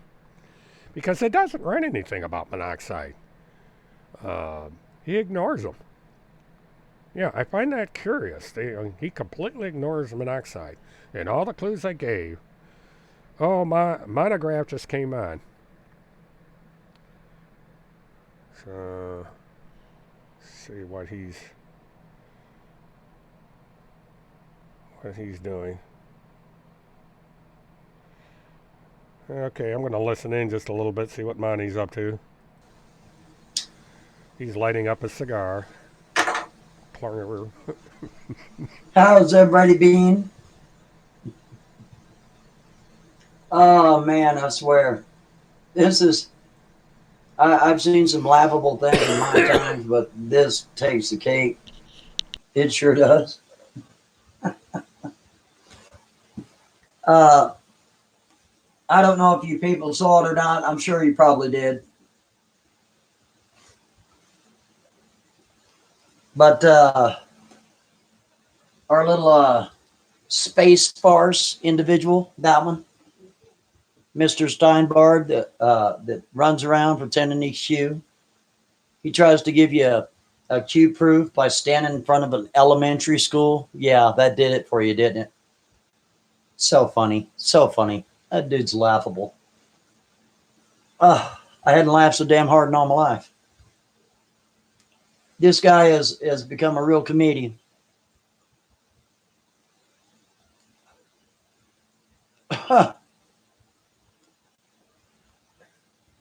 Then he was talking about how the FBI came to his house yesterday and wait a minute. I thought you were with the DIA. I thought you were with the Defense Intelligence Agency. Why are you calling the FBI? What does the FBI have to do with anything? They didn't come to check on you. They came to get your side of things because people have reported you to the FBI. That's what they came over for. This stuff about that you're not under investigation, you don't know that. And even if you were, they wouldn't tell you, and they wouldn't tell anyone else. So you don't even know what you're talking about on that end of things. I'm so sorry. It's laughable. But I tell you what's not laughable. I wanted to see if he got into the thing with Agent 19 or not. That's why I was a little late. Yeah, the founder of Dado Inc. Isn't that neat? Sure is neat. I'm going to call him up. I'm going to leave a message, and I'm going to give him your name and your YouTubes. And okay, Sprinkles and Math 1 are because sooner or later doing moderating for him. You can say that you're immune from anything. You are not immune from a civil tort. You are not immune from prosecution. You think you are, but you're not. So I really did get the founders of a multi-billion-dollar company. I got a cell number, his personal cell number, just that quick. See how that works? And I'm gonna tattle on you. Hope you don't mind. Then I'm gonna turn around. I'm gonna send them an email, and then I'm gonna warn all the people that saw your video.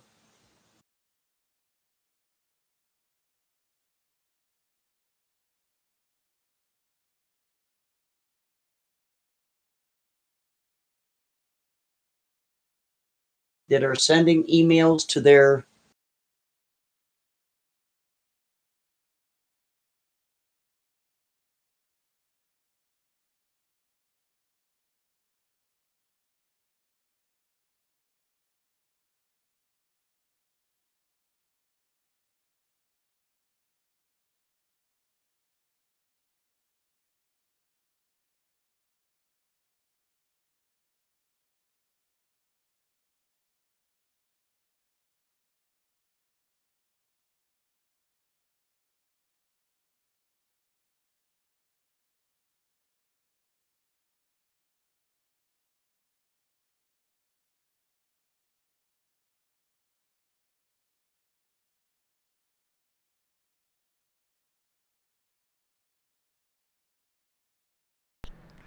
Yeah, I forgot to turn my audio on. No, I was just saying that I cut off to watch him. I'm watching the chat because I don't want to, um, you know, infringe on his channel. He didn't give me permission, first of all. So I went ahead and cut it out, and I forgot to turn my mic back on. So thanks for letting me know I have no audio.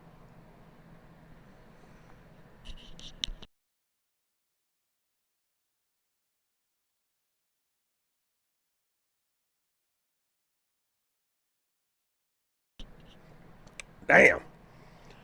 Oh, it feels like I swallowed a wad of sandpaper. Ugh.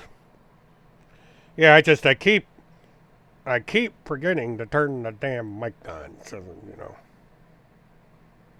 What could I say?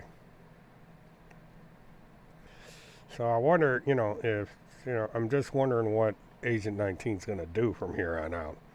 I missed his commentaries. He's a very, very good narrator. But, so I guess one day at a time we'll figure this out.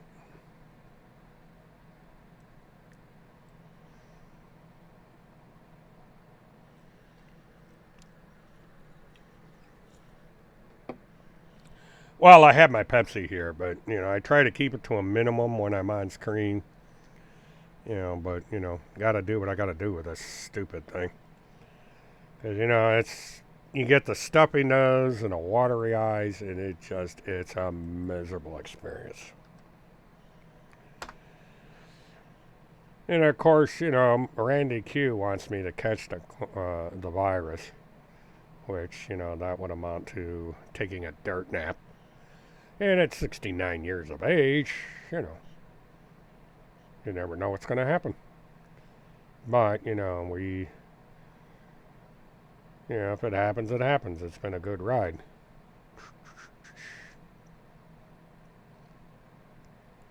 Disinfecting robots. Oh, that's a slick idea.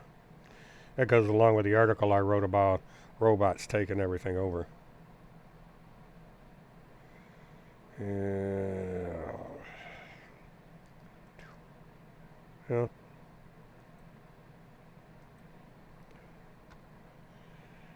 But I don't think it's dawned on Timmy that he's in another lawsuit.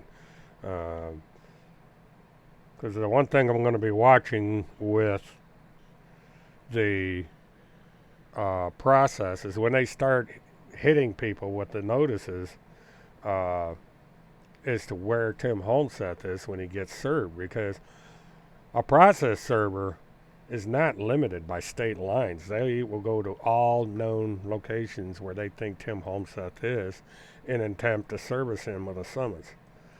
And so eventually they're going to get him. But, you know, I guess he thinks this one thing that he put up an hour ago is going to be effective, which it will probably be. You know, ever since Tim Holmseth has started the smear campaign, my numbers have dropped. So he's costing me the 1,000 followers I need. But, you know, he's not going to shut me up. He may change my plans, but he's not going to shut me up. You know, and he just, for whatever reason, he is scared of me. You know, he hides in the corner like a little bitty rat, afraid to come out. It's weird. I won't show my...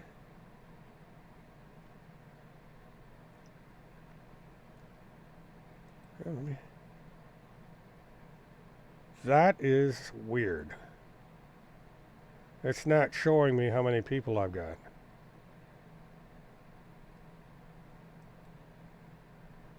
Oops.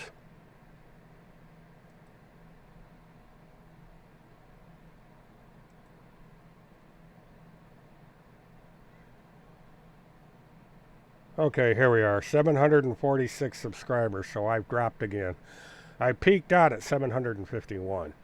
And since this stuff has started up against me, it's petered down to where it is. I've lost anywhere between 5 and 10 subscribers since Tim Holmseth has started his smear campaign. So, well, you know, Dodger, the thing of it is that videos are up there. People can watch them. Because I automatically record these videos. So, you know, if I only have 700 people subscribe, 400 people are going to watch it. I've got 22 people that come in here. And here we go again.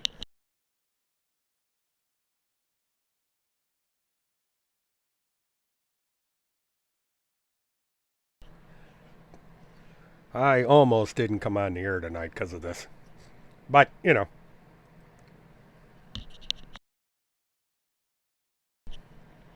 You know, what are you going to do? We trot on. So there isn't...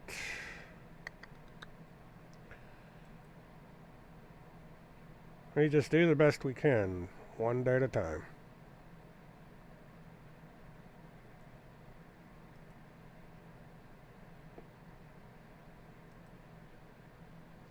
I want to check. All right.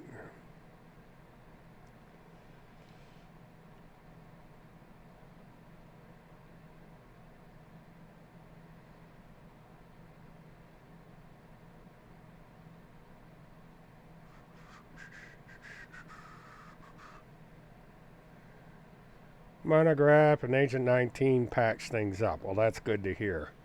You know, I was hoping that they would, you know, shake hands and, you know, get back on a good path. But according to one source, they seem to have patched up their differences. Well, I rest a lot, Marty. I slept for the better part of today. And probably when I wrap this up, I've got, you know, I'm going to stop at midnight like I always do. And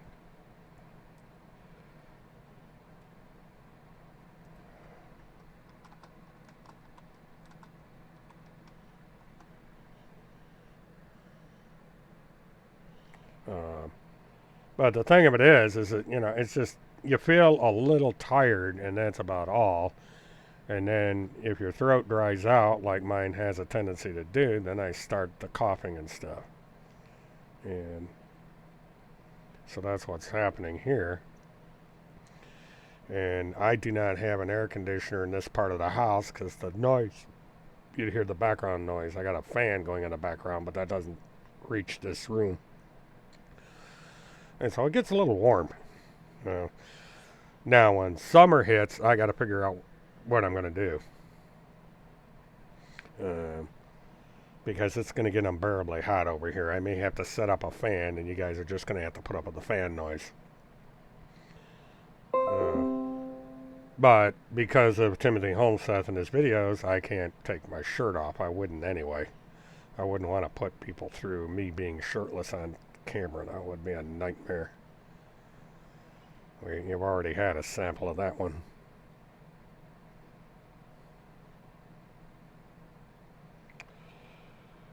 Oh, I know what I want to do.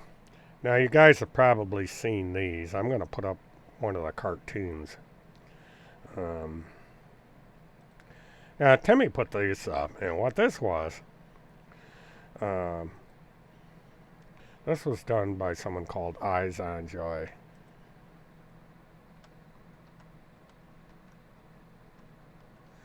And the background on this is that now he put the copyright thing up. Now the person that made I'm not going to play it because it's got copyrighted music on it, but the trademark copyright scam was produced by someone that does not know how copyrights work. And I had hit somebody with a copyright strike, and they got pissed off, and they made the video as a result of it.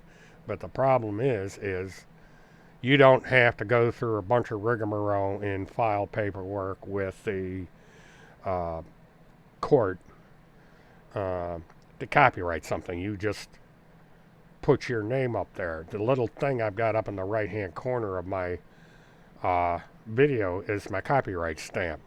YouTube recognizes this as a copyright claim. If somebody uses this video without my permission, I have the right to strike them and get it removed, because I do not have a Creative Commons license on my channel. Everything is copyrighted. And so Eyes on Joy, let's see, she made 1, 2, 3, 4, 5, 6, 7, 8, 9, 10, 11, 12, 13, 14, 15, 16, 17, 18, 19, 20, 21, 22, 23, 24, 25, 26. Well, let's see. Yeah. No, it doesn't tell how many channels this person has. That this person has about 30 people on it. 30 videos. And the person that were attacking originally on here,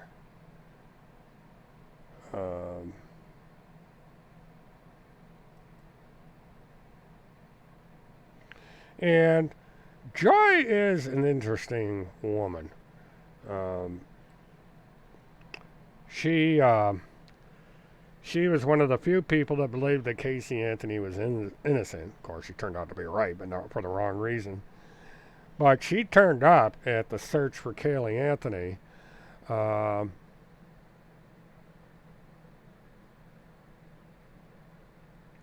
Who is back?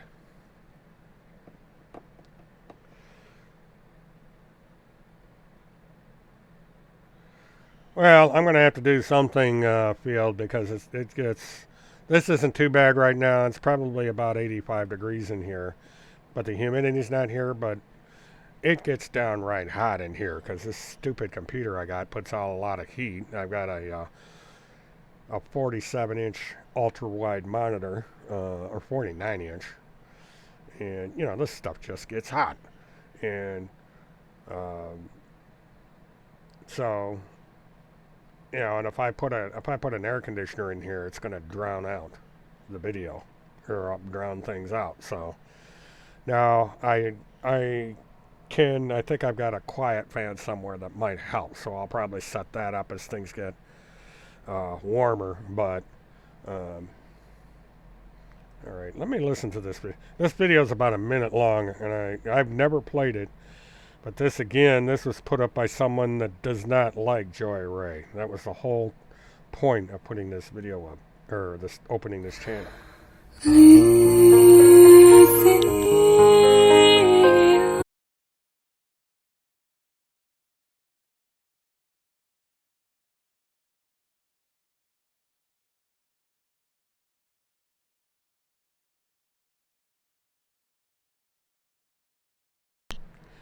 Joy got in trouble with the CPS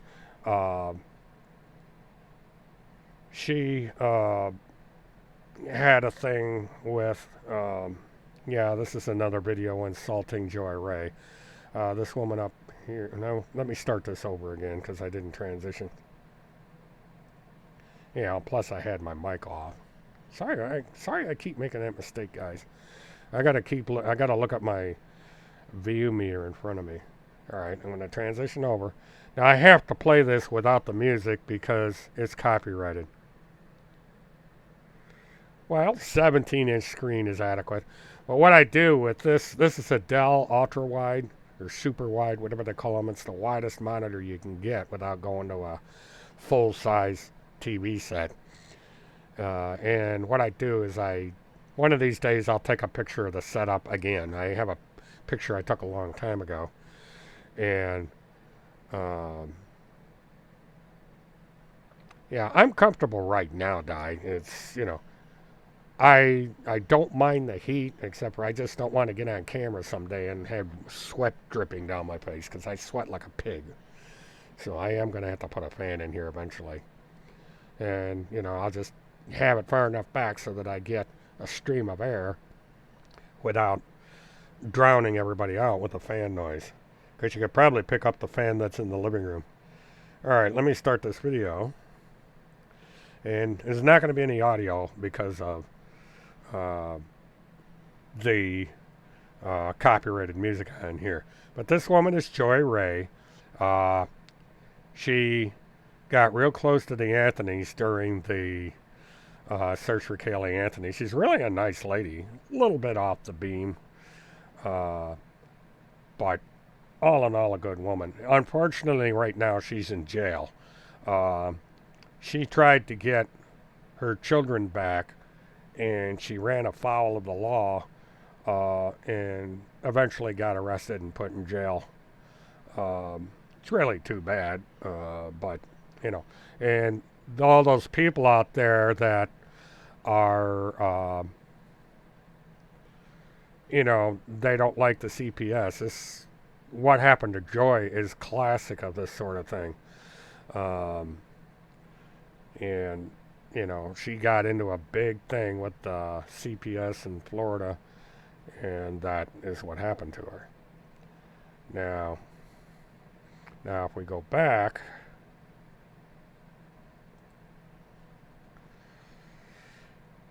I think I can turn the copyright off. Now this, I used to call these defamation by cartoon, and I actually wrote about it on one of my blogs. But this Eyes on Joy person, who the author of this is no longer on the internet. Nobody can find her. She's a woman from Arizona, and she's just disappeared.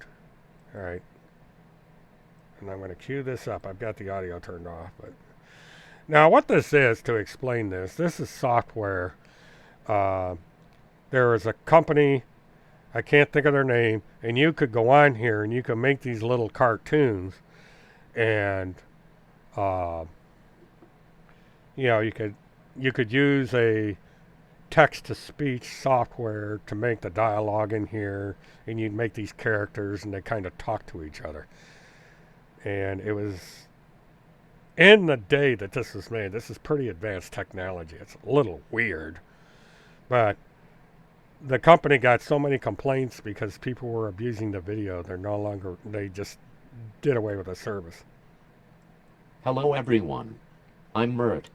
I thought I would take a moment to address my fans regarding the recent developments into my sick, twisted madness I call a life. Over the course of the last year I have taken it upon myself to insert my ugly mug into yet another missing children's case, Kaylee Anthony. I must finally admit, when I first saw this case on the news I saw dollar signs. After years of playing the romance scam game I had grown tired of the monotony, and decided to try something new. It started with Trenton Duckett. This case was a cash cow. Since the beginning of this case I have been like a bad case of herpes. You keep wishing I would go away, but here I'm in all of my wrinkled glory. I wish to keep the last 3 fans that I have, so I would like to explain things, the private messages that I have confessed to. I'm withdrawing my confession, because another possible explanation has become available, and I would rather you think it was a hoax than have everyone know that I'm a sad kitty fiddler. Most of the money I raked in through donations went to feeding me and buying new underwear. As some of you know, I have a problem with bowel control, and I frequently shit my pants. I want my fans to remember the fake suicide attempt of mine that was forced upon me by Monoxide and Princess. I had no other choice. I thought if I faked my own death, that people would send money to my widow, and then I could get rich from behind the scenes. I didn't need that after all.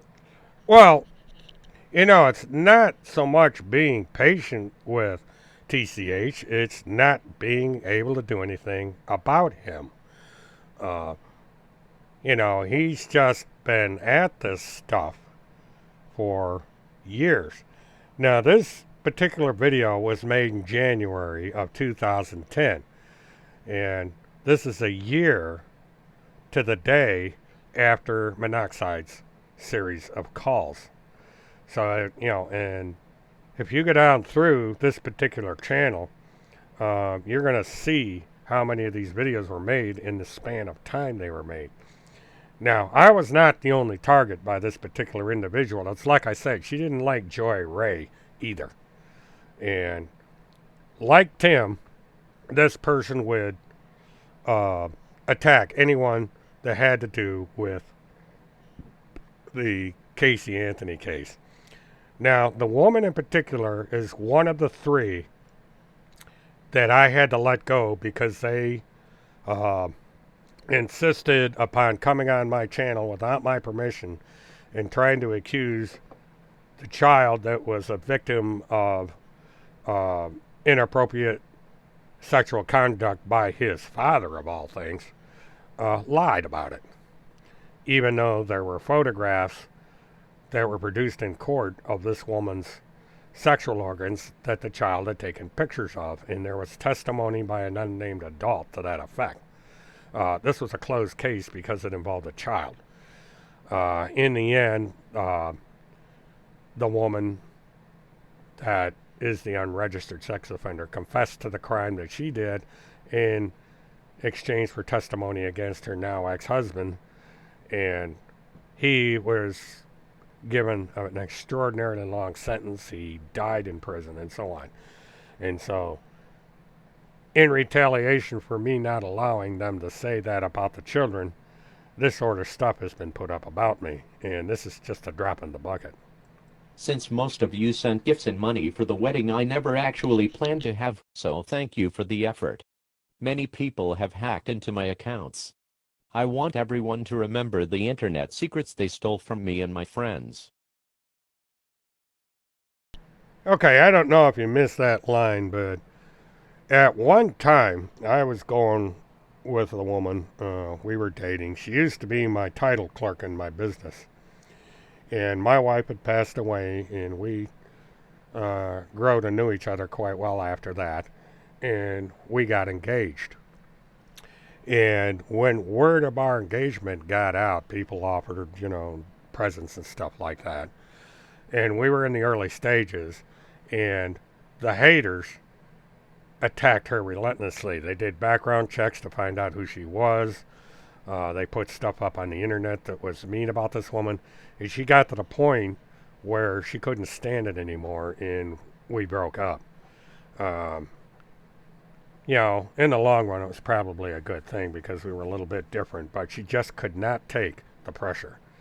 And so she and I parted company. So they basically cost me a relationship on top of everything else. I went through hell with the Yellow Pages phone calls that were actually initiated through Skype. But my followers are elderly and stupid, so no matter what excuse I come up with they believe it. I'm sending out a warning to anyone that uses the words Murt Witness 1, or any combination of those words. I have acquired a trademark on these words. Well, no I haven't, but while everyone else will have proof that I'm lying, my loyal and dumb fuck fans will still believe me. I will simply tell them it is a mix-up with the paperwork, or that it is a covert operation with the FBI to protect my life and privacy, so they have pulled me from all records. I do not exist. Yeah, I get a kick out of this line here about the FBI, because what does Timothy Charles Holmseth claim? Around this very time, Tim Holmseth claimed to be a witness for the FBI, a protected witness for the FBI. He now, in contemporary days, Tim Holmseth is a member of the pedophile task force. At one time, he was protected by Navy SEALs. Phil McConnell and Tim Holmseth sought donation drives in order to pay for the food and lodging and other expenses of these Navy SEALs. So I'm wondering if he got that information from here. Yes, her party affiliation was Republican. I don't think that because she was a Republican that was the reason for this, because my party affiliation wasn't known at the time. It wasn't until somebody did a check of the Florida voting records and saw that I was listed as not affiliated with any party that, people began to wonder just what my politics were. But I made it a point not to discuss politics at this time. And it was successful for years. And it's only been since I've been on this channel and started making posts on both Facebook and Twitter that my political points of views have come out. And let us continue. Jay, that sounds perfect. The FBI has contacted me about the terroristic threats and tampering of my files. They have placed me into witness protection program, even though I have witnessed nothing and am of no value to THW world. Now again, here we go with the witness protection. Now this was roughly around the time that Tim Holmseth had written the book. This is January 7th, 2010. Haley Cummings had disappeared in 2009. So we're coming up on the 1-year anniversary of Haley Cummings' disappearance. This is January 7th. So this is 11 months since Haley Cummings disappeared. I really think they will believe this. Nothing is ever my fault. Carrie Sue Tuna Twat makes sure to handle all the dirty work for me. When I manage to get myself into a shitstorm, I just can't stop thinking about the children. That's all I care about is the children, in various stages of undress. Oh, the children. Excuse me. My new blog page is up and running. I have instructed Carrie Sue Tuna Twat to take all comments from my blog and post them on her blog.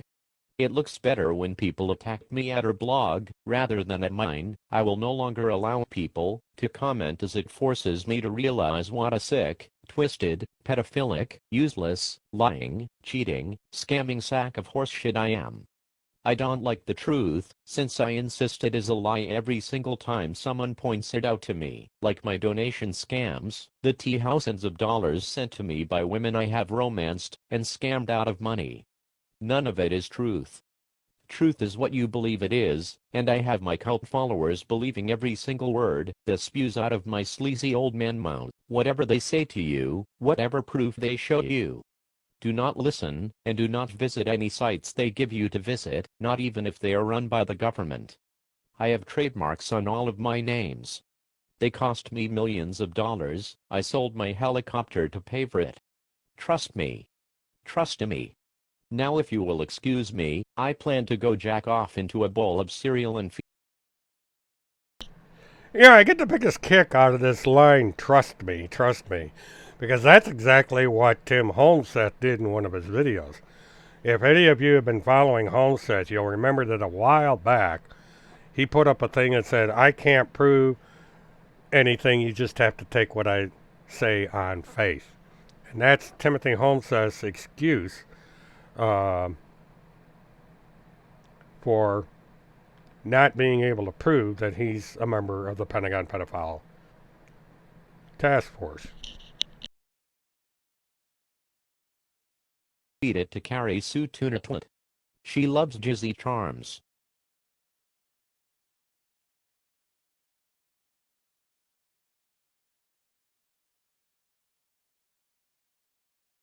Okay, that's the name of the service, Extra Normal. Now, I don't know if they're still on or not. The last I had checked, they weren't, because I tried to make one of these movies. It takes a lot of work to make these videos. A lot. And I tried a couple times, and I gave up on it. It's just unbelievably. Now, if you remember Leonard Padilla, the one that I don't want. The one I did, or the one that was done of Leonard Padilla, where he had the recording and he was talking to the soundboard. This is Lenny up here. This is Casey Marie Anthony. And what they do is the Extra Normal software gives you sets like this. And you create these cartoons, you create the characters, and it comes in here. And so you can pick out different characters and they put in here. This is why they don't look exactly like the people. It's kind of an element, kind of a childish thing. But, I'll let you watch this. I'm going to give you one last chance to tell me what happened to Kaylee. Yay. I'm going to give you one last chance to stop chewing on that hunk of wood, shave your handlebar mustache and get your teeth fixed. Do we have a deal? Hey now. Don't mess with the mustache. This little fella has gotten me a lot of tail. Casey, what are you thinking right now? I try not to do that, Lenny. Thinking gives you wrinkles. I don't want to look like my mother. I just don't think and things always work out for the best. If only you had told me what happened, I could have gotten famous off this, and I still would have bailed you out of jail. Doesn't money and fame sound good to you? Casey Anthony. I can't get any more famous than that. Even if I stay in jail, I will still have all these hot guys writing me letters. I remember when you were at my house, you took every chance to look up my skirt and hit on me. It's the horse teeth, isn't it? They are dentures. A few years ago, guys told me my teeth got in the way of the blowjobs. So I got them all pulled out. These are falsies. Wanna see? Just let me unzip my... Oh. You meant look up? Sorry. Every time I think of you, I think of the 70s version of a daisy chain. You know what, that is right, I can get you off, Casey. In more ways than 2, maybe even 3. See all the knives on my wall? What about them? They're sharp. That's all. I just wanted to make sure you could see them. Sometimes I tell people things are where they aren't.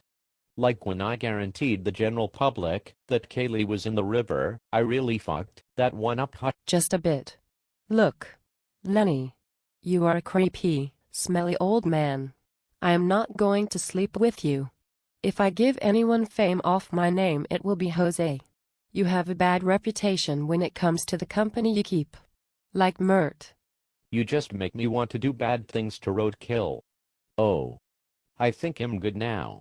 Mert is just some piece of shit. I forgot I got used to to get mention my in this name out there cartoon. more. You know what they say, bad publicity is still publicity. Eventually I will come out with a book on this case like Joy Ray is trying to. You were a fuckwit, Lenny. Speaking of Joy Ray. Did you just send her flowers? What the hell is wrong with you?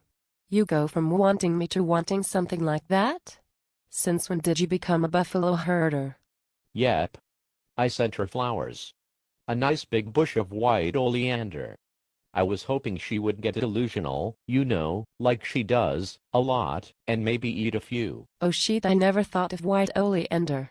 I could use some of that on my mom, brother and melted face Tony. That asshole was terrible in bed. That's why I woke up crying so much. I just kept thinking, I can't believe his.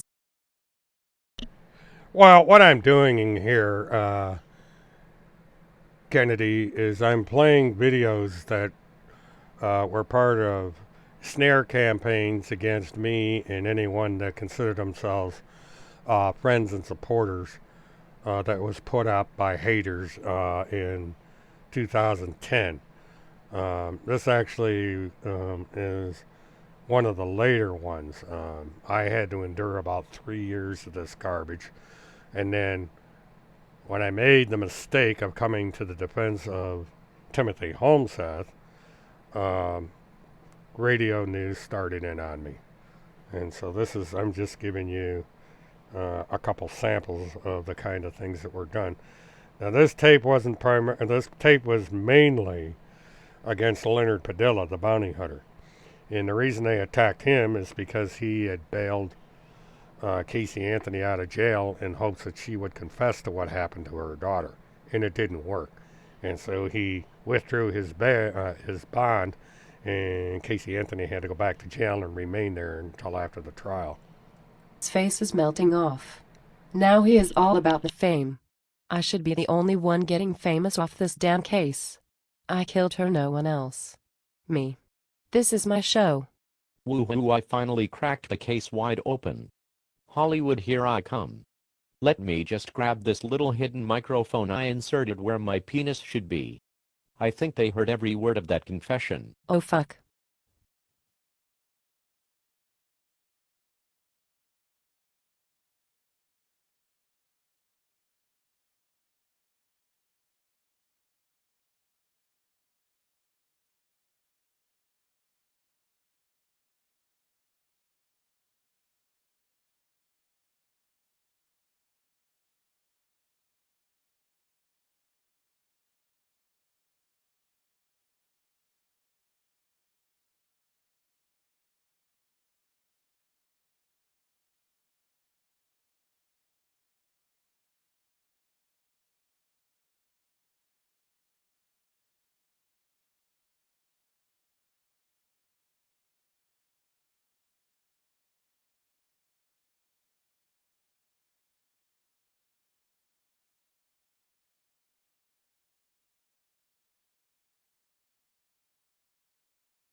Hello and welcome to Subway.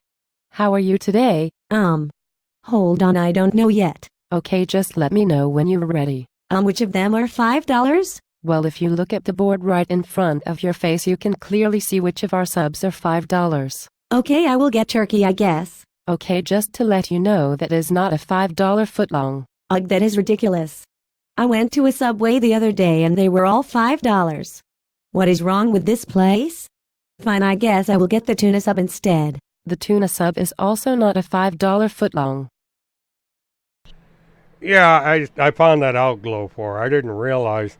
I think what they did is they temporarily shut down to change their format because they were running into problems. They were getting a massive amount of complaints about the videos being used for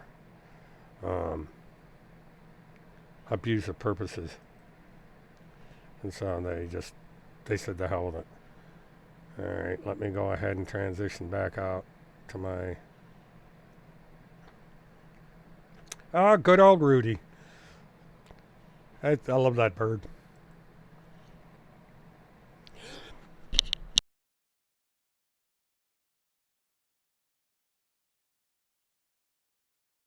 Excuse me. Ew, got dizzy from that one.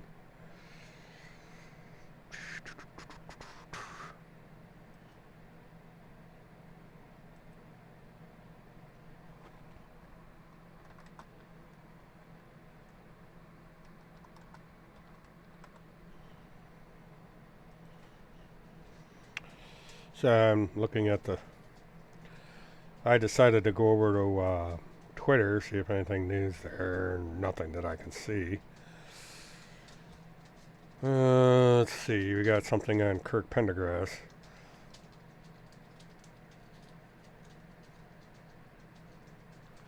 All right, let's check out what Kirk says. Oh, I think I read that in a manual somewhere once. Oh God. Anyway, moving on. God's got a funny kind of sense of humor. Oh yeah. Said, "Woe unto you, man! Woe, man! Women come with their own warning label, right?" Oh, I think I read that in a manual somewhere once. the manual, right? Right. So, the thing is, me out here, women go through a lot of crap, and the Bible says it's all your fault because of Eve, right? Right. The burdens you have to bear as a woman, a man with a womb, right? Right. Sorry, in all honesty, I didn't sorry do it. I didn't do it. that it is the women have to go through a shit ton of crap just being a woman. Yeah. That us men, we have no freaking clue other than we're on the receiving end of some of the emotional roller coaster because it's a chemical, right? We're talking chemicals here, chemistry. And, for the most part, women can't really control that, right? We're talking natural type things that go on here. Right. So, that's. I have no idea what this is about other than he's going after women. It's just, those two are weird.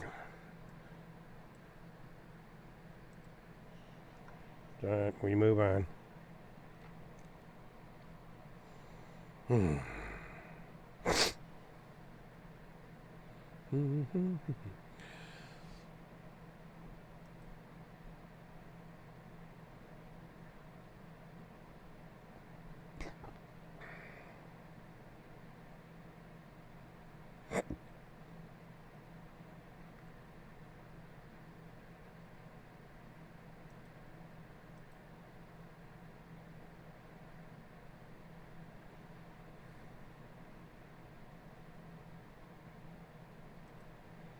I'm just kind of taking a look over there.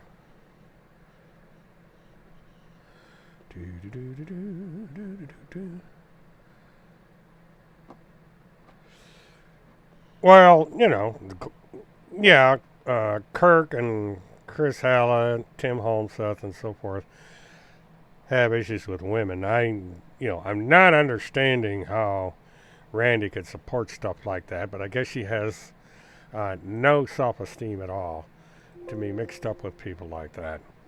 But, what are you going to do? It's just, some people just will lay aside their self-esteem for whatever reason.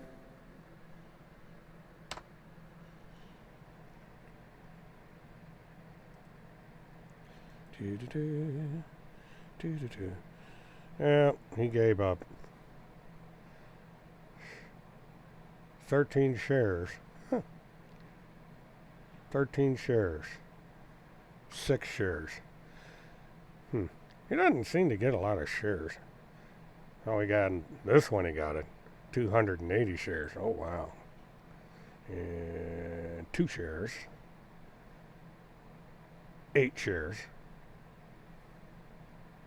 3 shares. He got 3 shares in the movie that or on the extra normal that I put up.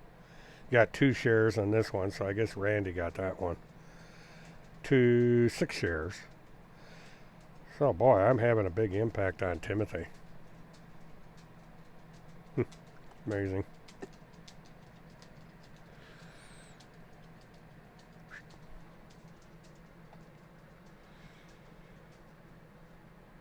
Yeah, they're definitely Neanderthals, but there are people out there that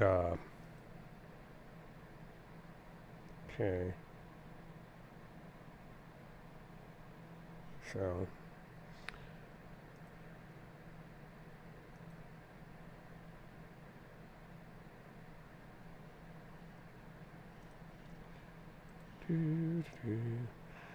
yeah, but it's funny how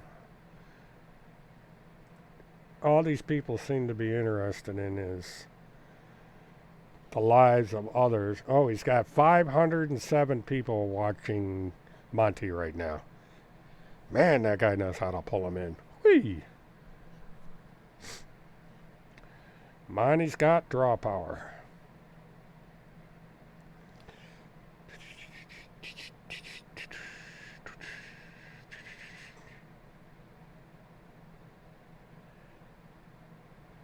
I go down through YouTube. I like to look. I got some crazy shit on here. This one guy, he seems to have more money than sense. Will go out and he drops telephones, smartphones, the latest model, down a 10-story staircase to see how badly they get smashed up. I wish I had that kind of money that I can afford to drop a $1,000 telephone down 10 flights of stairs. I mean, that is crazy. Matter of fact, I'll play one of these videos. I watch these every once in a while because it's so damn weird. Well, now I gotta find the video. Oh, here we go. What is up, guys? Let's see. I'm gonna read his license just so. And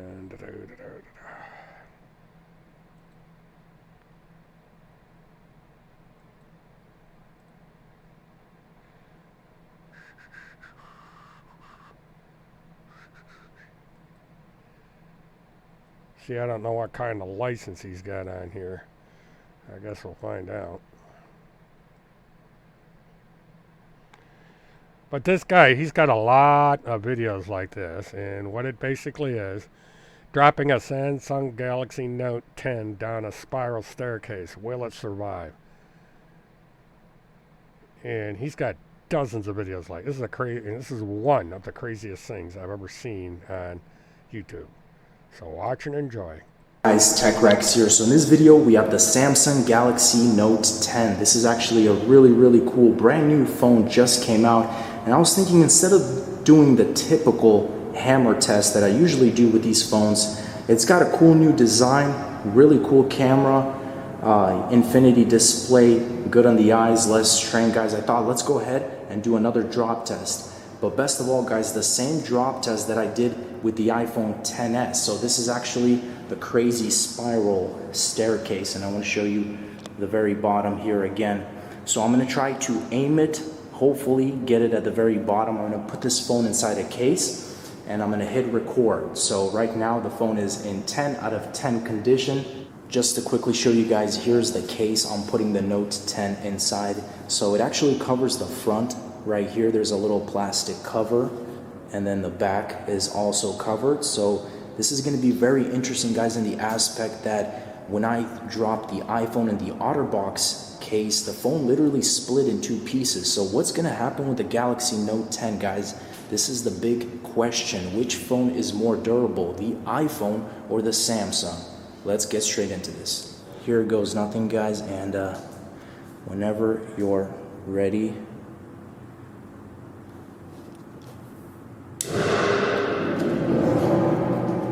Oh, guys, that's a different thing. Multiple bounces. I think that landed maybe on floor 10, 11.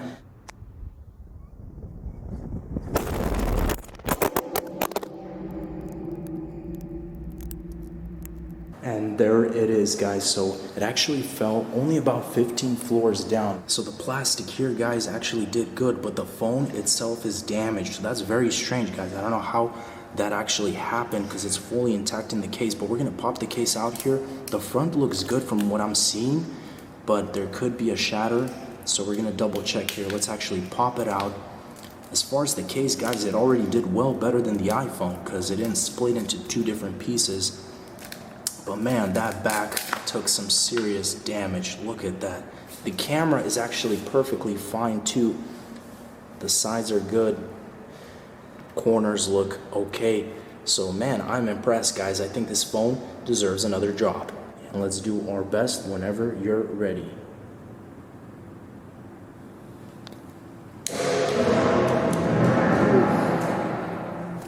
Whoa.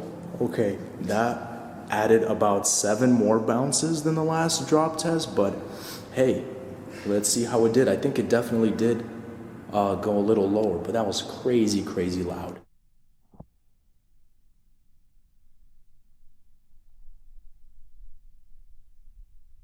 This footage is from the phone, apparently.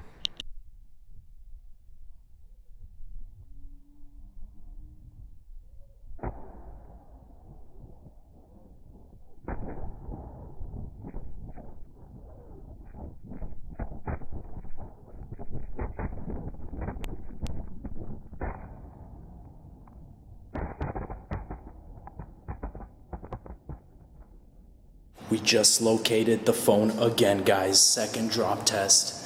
Let's take a look at the back. And same crack, maybe a little bit more damage, but let's check out that front. Still nothing, and it was recording.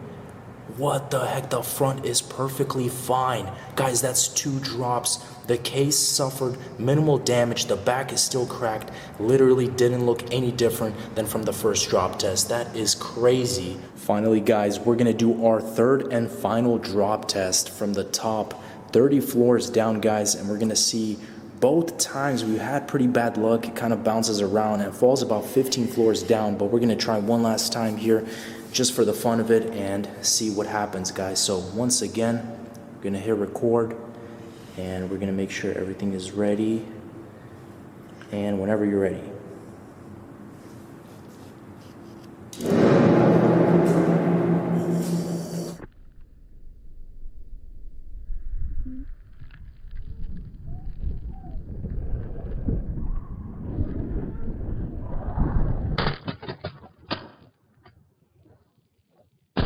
And final drop test results, guys. Look at where it's sitting, barely on that step. So that wraps it up, guys. The final drop test. Once again, front completely survived 3 different drops from different heights. They landed.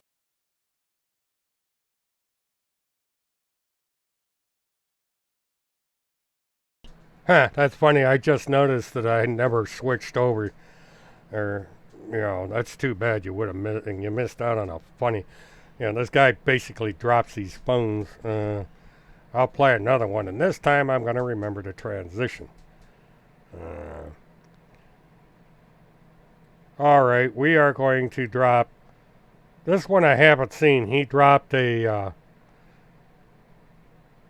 iPhone 10 down a 4,000 foot deep hole. I don't know where. What is up, guys? So this time, let me remember to transition. So do you guys? Now this is an iPhone 10. I mean, these are expensive damn phones. I don't know where he can afford to do this. Of course, there's 18 million people that like to watch telephones be destroyed on the internet. So, here we go. What is up, guys? TechRax here. So today I got a really cool video for you guys. I've got the new iPhone 10. I actually just unwrapped it so you guys could see the little ceiling right there. But basically, I'm going to throw this iPhone 10 off this huge, deep mine hole. So this thing is basically, I don't know, maybe 3,000 feet, a little less, a little more. There's different rumors, but it is very, very deep. You guys could see like this whole area. It's basically like barbed like this. The cool thing is I've got a rig where I'm going to try and get this iPhone out once it falls already. I'm going to use a fishing line to literally manually bring this back up. So if all goes well, this is going to be a pretty cool video. So let's go ahead and get it started. So just to quickly summarize, guys, what is going to go down? We got the iPhone 10, the fishing line. The phone is going to be attached to these two GoPro mounts and this adhesion as well. This is all wired together with this fishing line. So when the phone drops, this stuff starts rolling and rolling and rolling until it hits the bottom. So of course, if the mine hole is like over 3,000 feet deep, I'm not going to be able to get the phone, or the phone is not going to drop at the bottom. But I don't think it's going to be over 3,000 feet deep. And then of course, once it does hit the bottom, I'm going to start manually pulling back with this, just going like that, going like that. So let's do this, guys, and see what happens. Everything is set up and ready to go. I got the mounts on the front and the back. Only the hole awaits. So I do want to record just in case. You never know what may happen. I'm going to turn on flash. Okay, let me double check. This is super nerve-wracking. Okay, let me go like this. Okay, I think this should be good. So in 3, hopefully you guys can see it. It's recording in 3, 2, 1.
Well, guys, so check this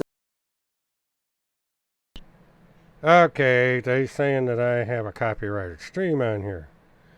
So, alright, well, that's